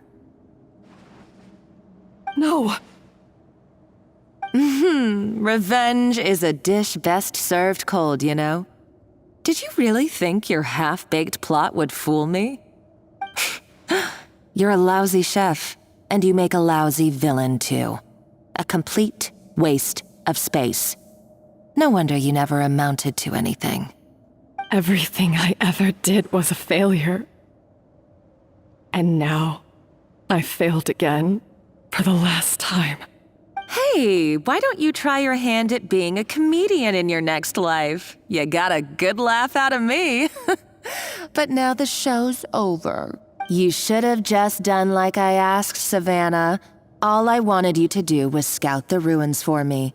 But you had your chance, and now it's time to say goodbye. Stop right there! Let her go, Monica! We've got you surrounded! Escoffier? Ugh, looks like I'll have to keep you around for a little longer.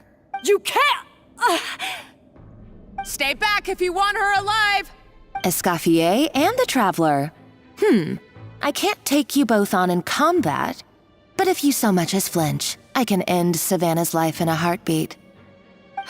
Monica, what are you hoping to achieve by this? You're about to commit murder, and for what? A recipe? A recipe? You chefs are all blinded by your myopic focus on kitchen affairs. Well, some of us actually have bigger fish to fry. Modeste had a secret. The truth behind his so-called genius, the je ne sais quoi factor in his Gâteau de Bourg, and it's right here in these ruins. Are you serious? You're here because of a Gâteau de Bourg obsession? You've gone completely mad! I couldn't care less about the cake itself. No, the real treasure is the secret ingredient that Modeste sourced from these ruins. He and Savelli were fools. A priceless treasure of Remoria in the palms of their hands, and they thought, ooh, this would go great in our cake mix. We're talking about a powerful stimulant that also sharpens the senses. That's no cooking ingredient. It's a groundbreaking drug. That's right, I've done my research. It was a drug that Remoria developed for their war machine. I could make a killing by selling it to the treasure hoarders or the Fatui. Will you listen to yourself? You're completely delusional. My eyes are wide open. Just wait till I get my hands on this treasure. You'll see what a fool you've been.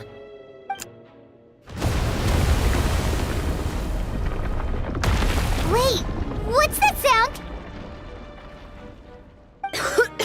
Just when I thought she couldn't get any crazier. She's lucky the whole place didn't collapse. Uh-oh, Savannah's gone too! Monica must have taken her. Oh, what a coward. She's only taken her hostage because she knows that she's no match for you. That's true. Even if she finds the treasure, she'll need Savannah alive if she wants to get out of here in one piece. Oh, well, our path's been blocked, so let's look for another route.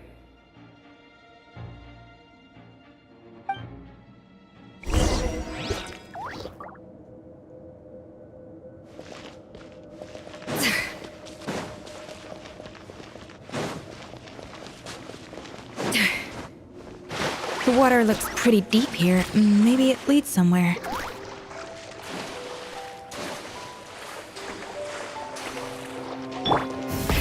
Rev the engines!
They were probably awakened by the explosion just now.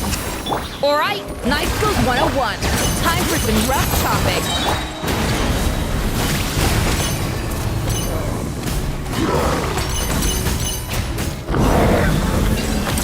Incinerate! A little amuse-bouche.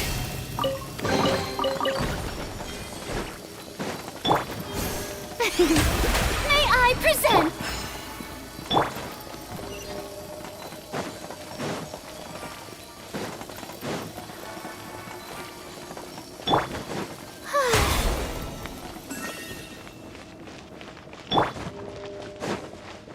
Another door? Guess we need to prepare another feast for our guests.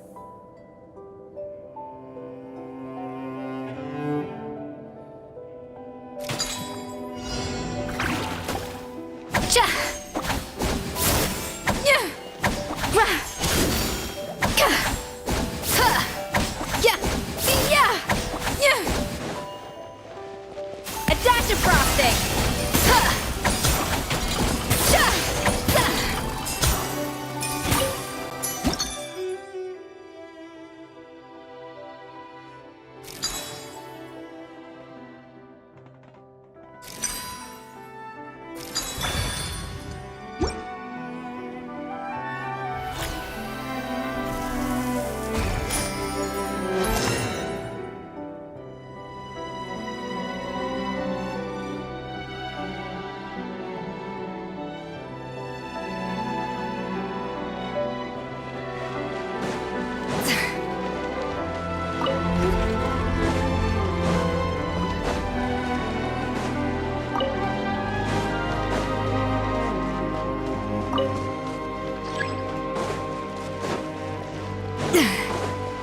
Off to the freezer!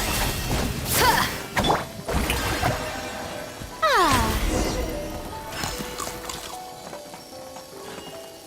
It seems to really like the texture of Rome maritime flowers.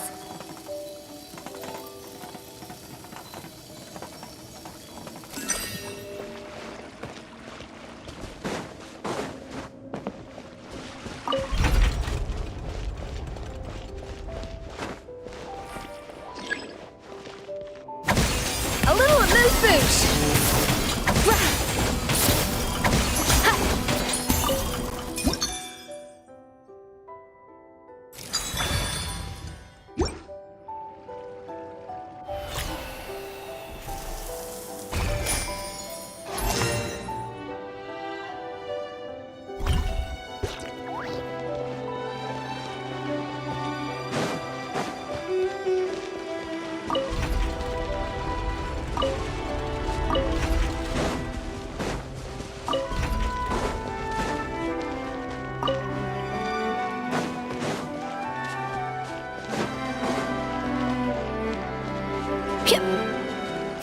An inspired melange!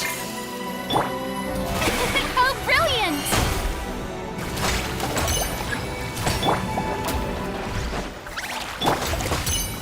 Teamwork is dreamwork! Hear the echoes of the valley!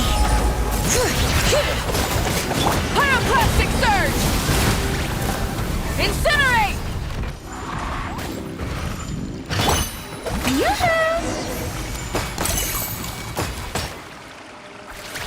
I never knew you could process Lumitwol like that.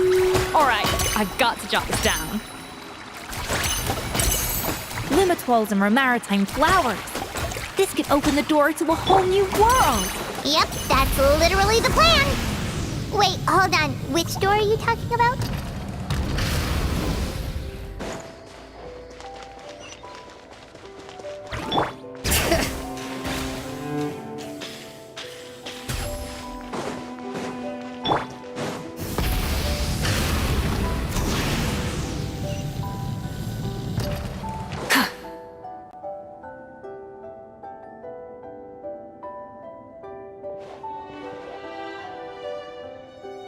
That's strange.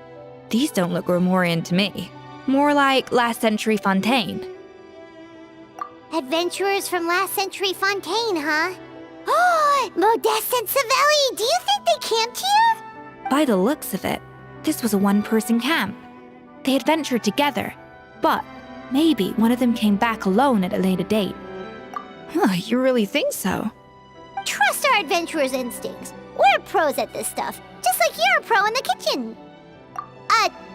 Okay, well, the Traveler has more adventuring experience overall, but Paimon's definitely a pro rummager from all those treasure chests. Darn it! Paimon was just about to show off her rummaging skills! Huh, no kidding. Are all adventurers so obsessed with journaling? I mean, I guess I take a lot of notes when I'm cooking as well, but I thought that was just me. Anyway, let's find out who was here. It's been years since I've last visited these ruins. It's exactly the way I remember it. This place probably hasn't changed in millennia. Sadly, up above, on dry land, everything has changed. The treasure of Remoria.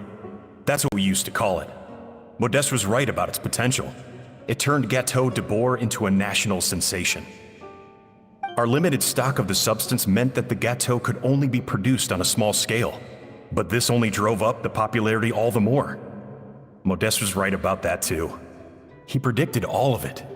He was praised as a genius, while I, as the one person who'd ever disagreed with him, was labeled a talentless fool. Modeste tried his best to console me, but I knew better than anyone just how great the gulf was between us. Our conversations grew scarce, and we saw less and less of each other.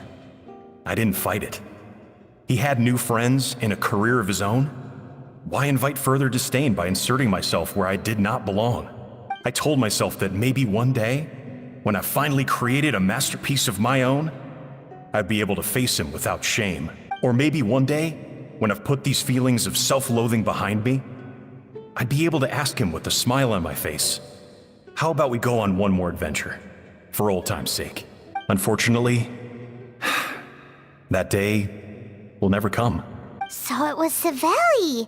From the sounds of it, he came back after Modeste had already died. I always thought it was just a legend. But if it's true, then this must be the place where they found their secret ingredient, the birthplace of Gâteau de Bourg.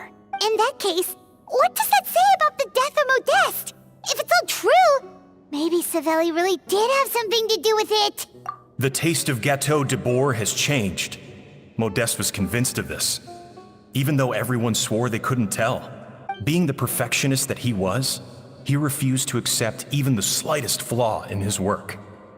He stopped all sales of the product, locked himself away in the kitchen, and worked day and night, vowing to find out where he had gone wrong. But as he baked and taste tested over and over again, he found he only strayed further and further from the original taste. It was only when he was sipping on coffee one day and realized he could not taste the bitterness that the truth finally dawned on him. What had changed was not the gâteau, but his sense of taste. The treasure of Remoria stimulates the senses, taste included, and invigorates the spirit. In the short term, it offers people the ultimate gourmet experience, but in the long term, it dulls their senses entirely. In hindsight, it made perfect sense. After all, why would a culture that sought liberation from the constraints of their bodies care for the loss of their senses? But we realized it too late. Over the course of his many culinary experiments, Modeste exhausted the remaining supply of the treasure of Remoria. He consumed it all himself. The finest culinary talent of his generation now faced a future in which he would never be able to taste anything ever again. Finally, in despair, he took his own life. And because we had become estranged, I could not be there to stop him, to offer some words of comfort, or even to say goodbye. Yet despite everything, he sent me his final letter. The treasure of Remoria? Guess Monica was really onto something. It really was a kind of drug. So, Modeste chose to end his own life. Then, why all the rumors that Savelli murdered him? Also, neither the Codex nor any other contemporary records make any mention of the treasure of Remoria. It's almost as if someone deliberately erased it from history. Modeste told me everything in his final letter. His was a tale of how even a genius could fail, and how much more devastating it is when it happens. Did he hope I would gain some personal catharsis from knowing the truth? Or maybe he wished for me to warn the public about the dangers of Gâteau de Bourg. proving that I had been right all along. But if the public ever learned how Modeste's greatest triumph became his undoing, his fall from grace would be swift and merciless. 1 minute a genius, the next a joke. It would surely spell the end for his restaurant too. What would be his legacy then? How would future generations view everything we built together? I fear the scorn I have faced these last years would pale in comparison to the scorn shown to him by the history books. I cannot let that come to pass.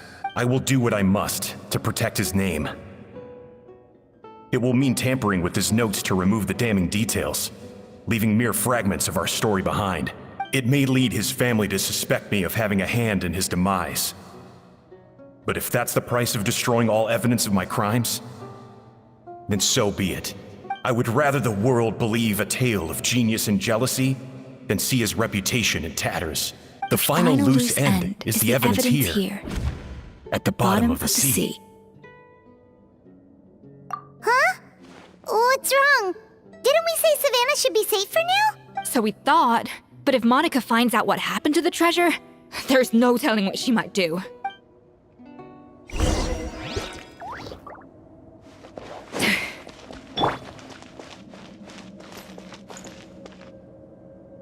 Try and stop me!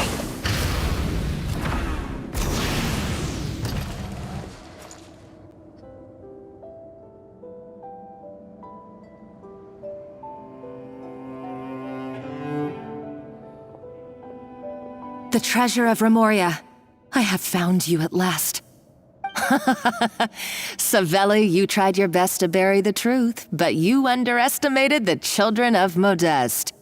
Some fragments of his diary escaped your clutches, and we have held on to them for generations. But I have to thank you too, Savannah. Without your help retrieving the codex, and with it the last piece of the puzzle, I may never have found this place. But now, finally, the secret to Remoria's military might is within my grasp. The treasure of Remoria is mine! Oh. It's empty. It's empty? Monica? Oh, we were seconds too late. Escoffier? What's the deal with that jar? Savelli's final act! He wanted to conceal the secret of the treasure forevermore and make sure it would never harm anyone again. So he came here after his friend's death and destroyed every last shred that remained. This can't be happening. All the years I spent piecing together the truth, all my painstaking planning, all that for an empty jar? Monica, don't do anything stupid. This ruin is more dangerous than you realize. Oh, shut your pie hole! Praise be to Lord Remus. You barbarian shall be slain.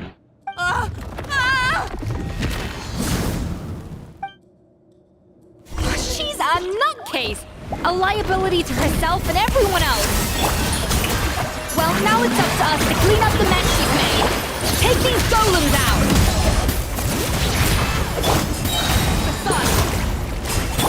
I'm going in!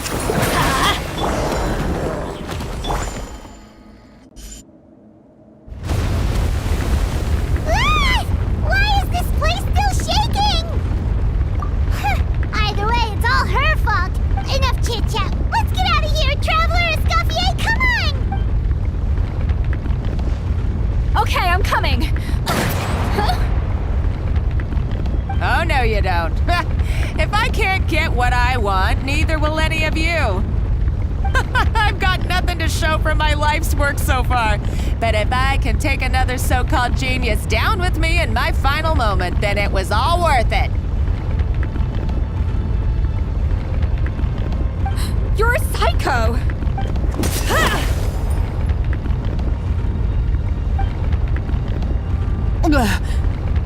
Savannah? When did you wake up? I may be a lousy chef, but it looks like I'm not a complete waste of space. Let's go!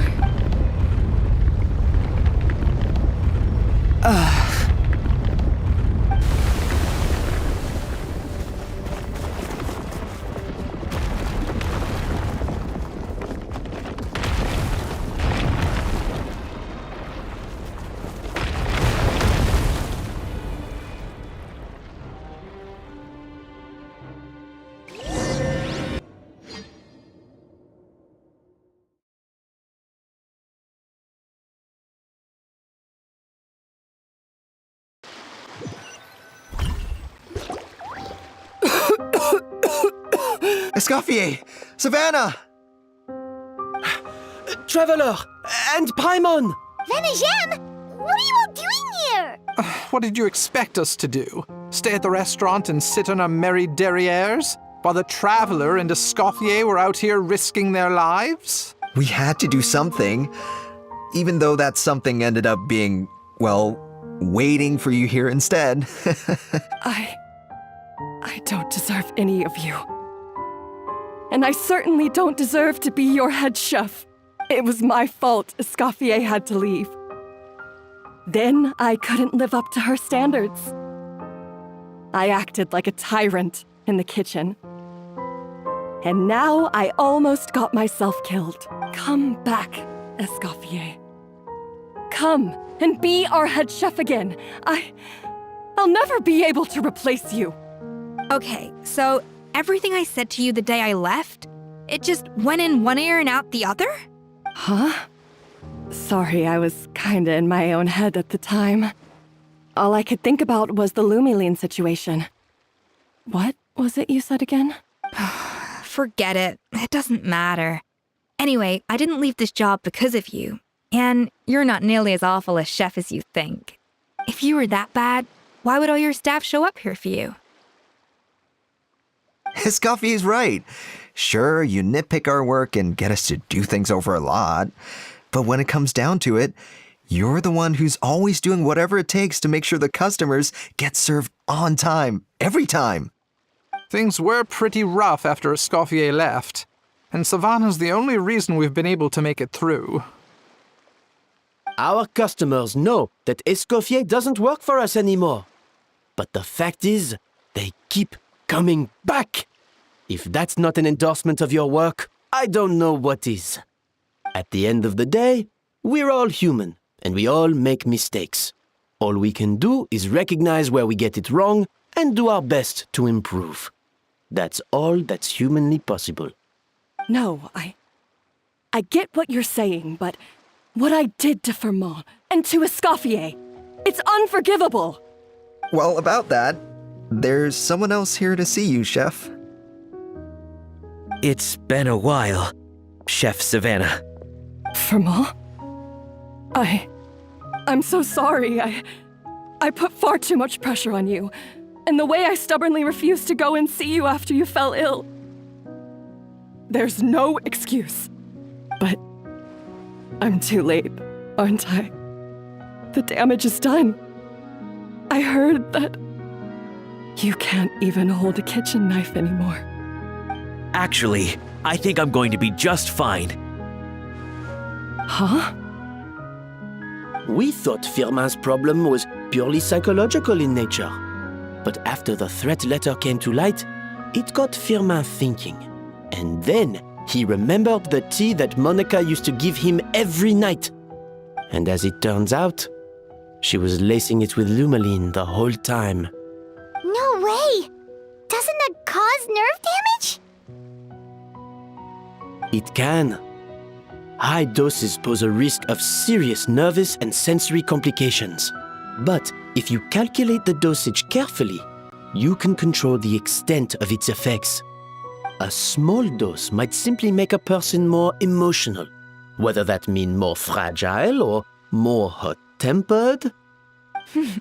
No wonder it seemed like you'd lost your edge.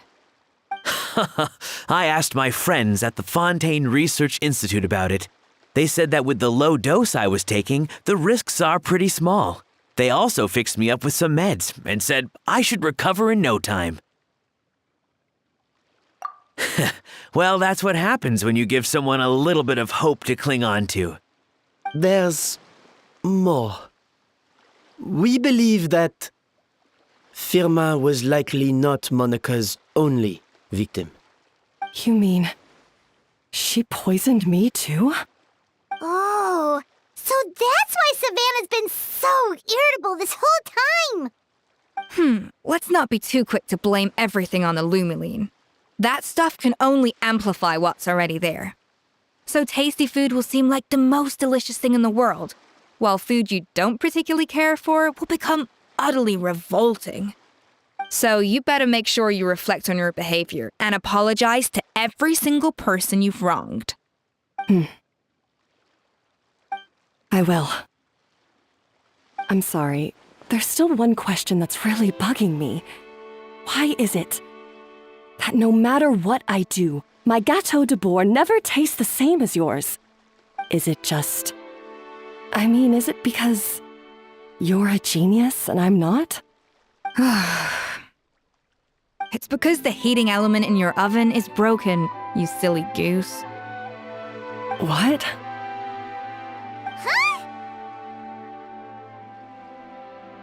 I felt like something was off during the cooking contest. Once I got around to checking all the equipment, I noticed it right away. There was a half-degree discrepancy between the temperature setting and the actual temperature. All the ovens in the whole kitchen had the same problem, which confused me at the time, but by this point, it's pretty obvious that Monica must have tampered with them. I would have figured it out the day of the bake-off, since the issue affected both our teams. But of course, Monica sabotaged mine so that could never happen. No. I spent so long trying to find out where I was going wrong, and then you pinpoint the problem in just one night? It all comes back to one simple, undeniable truth.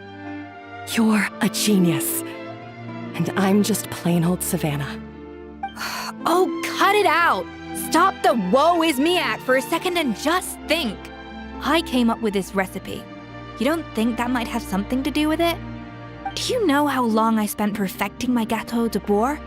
3 years! 3 whole years! I know this dish inside out, back to front and upside down. And you've been head chef now for what, 6 months? If that? A couple hundred failed attempts, and you're gonna throw in the kitchen towel and declare you'll never be successful because you're not a genius. You clearly have no idea how many kitchen failures I've had under my belt, or just how long it took me to finally get my recipe to a level I was satisfied with. Genius or not, everyone makes mistakes. Modeste did, Savelli did, everyone does. You're only a lousy chef if you don't face up to your mistakes, learn from them, and then keep chipping away until you crack the problem once and for all. Surely you haven't forgotten all that. You were no lousy chef back when I handed you the reins. I haven't forgotten. And I'll make sure I never do. That's our head chef. Ha ha! Sounds like we won't need another changing of the guard in the Hôtel de Bord kitchen anytime soon. Huzzah! Aw, what a perfect ending to a crazy journey. Look how happy everyone is. So you got your mojo back now? Yeah. Thanks to you, Escoffier. In fact, no. Thanks to all of you. Aw, friends again. So nice to see them finally settle their beef. Good. So now that's out of the way. It's time for payback. You cheated in our last bake-off, and I demand a rematch right now. Huh? But that was mostly Monica's fault, wasn't it? Right. And also, does it have to be right now? Savannah's only just got her mojo back, and you barely escaped from a death trap. No excuses. This is a cooking contest between 2 top chefs, and nothing will stand in its way.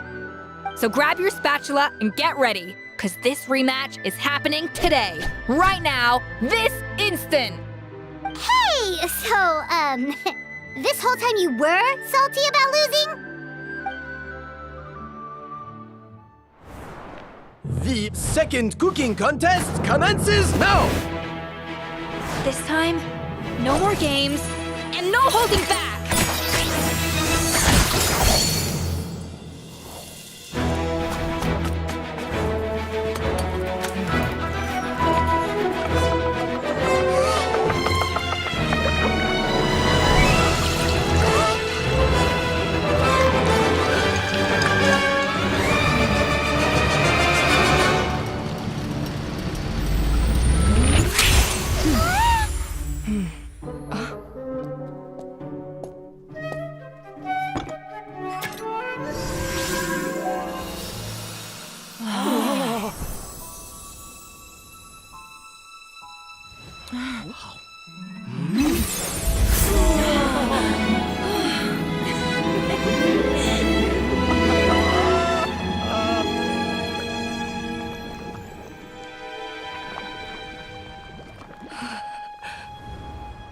I feel like I don't have the right to be here.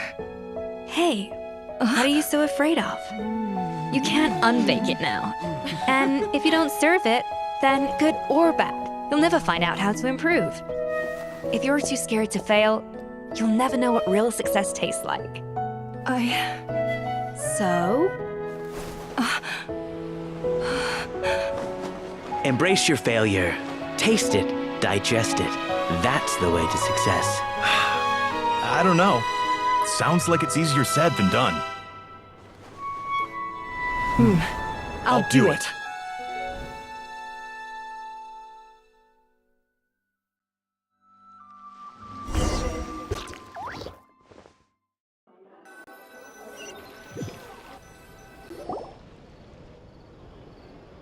The results are in! A landslide victory for Escoffier! Quite rightly, too. Piece of cake. Oh yeah, look at that! Savannah looks pretty chipper too, considering she lost. Now, where were we? Yes. Do you have any more questions for me after everything that's happened? I thought Navia would have filled you in. And actually, I said all this to Savannah before I left.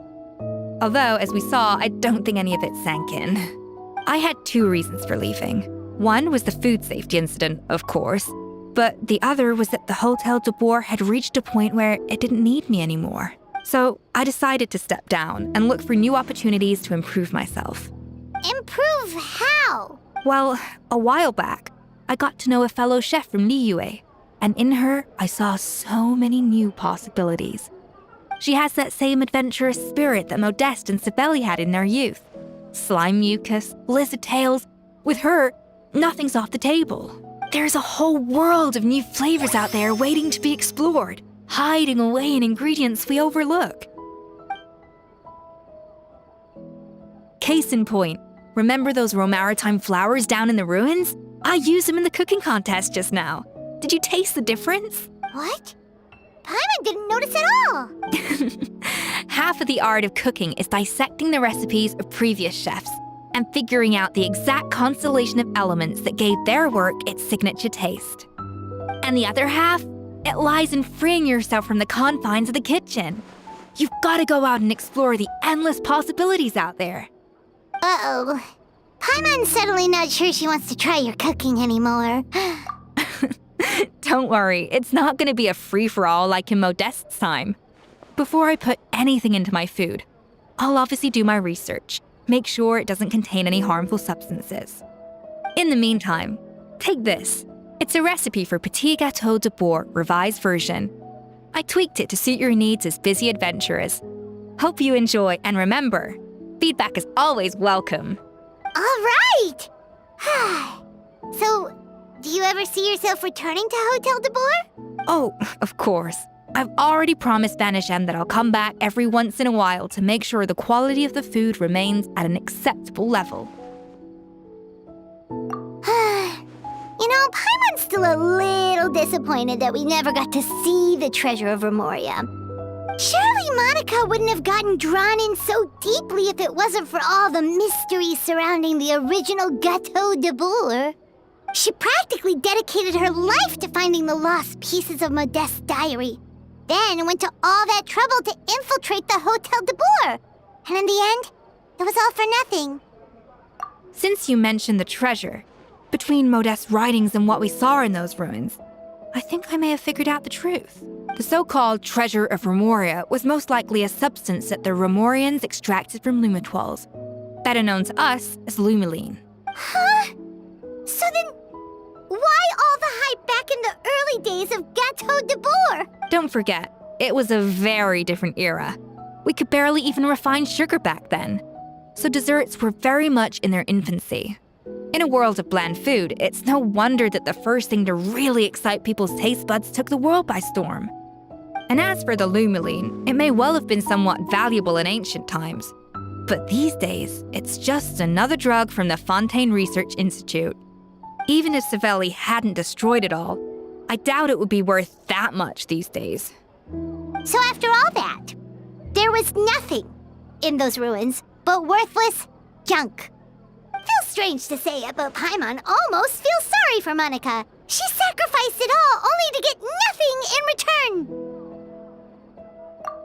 Hey! Huh? You just got back from that underwater ruin, right? Well, check it out. They ran a special issue. Did you see anything like this down there? Freshly unearthed from the ruins of Remoria.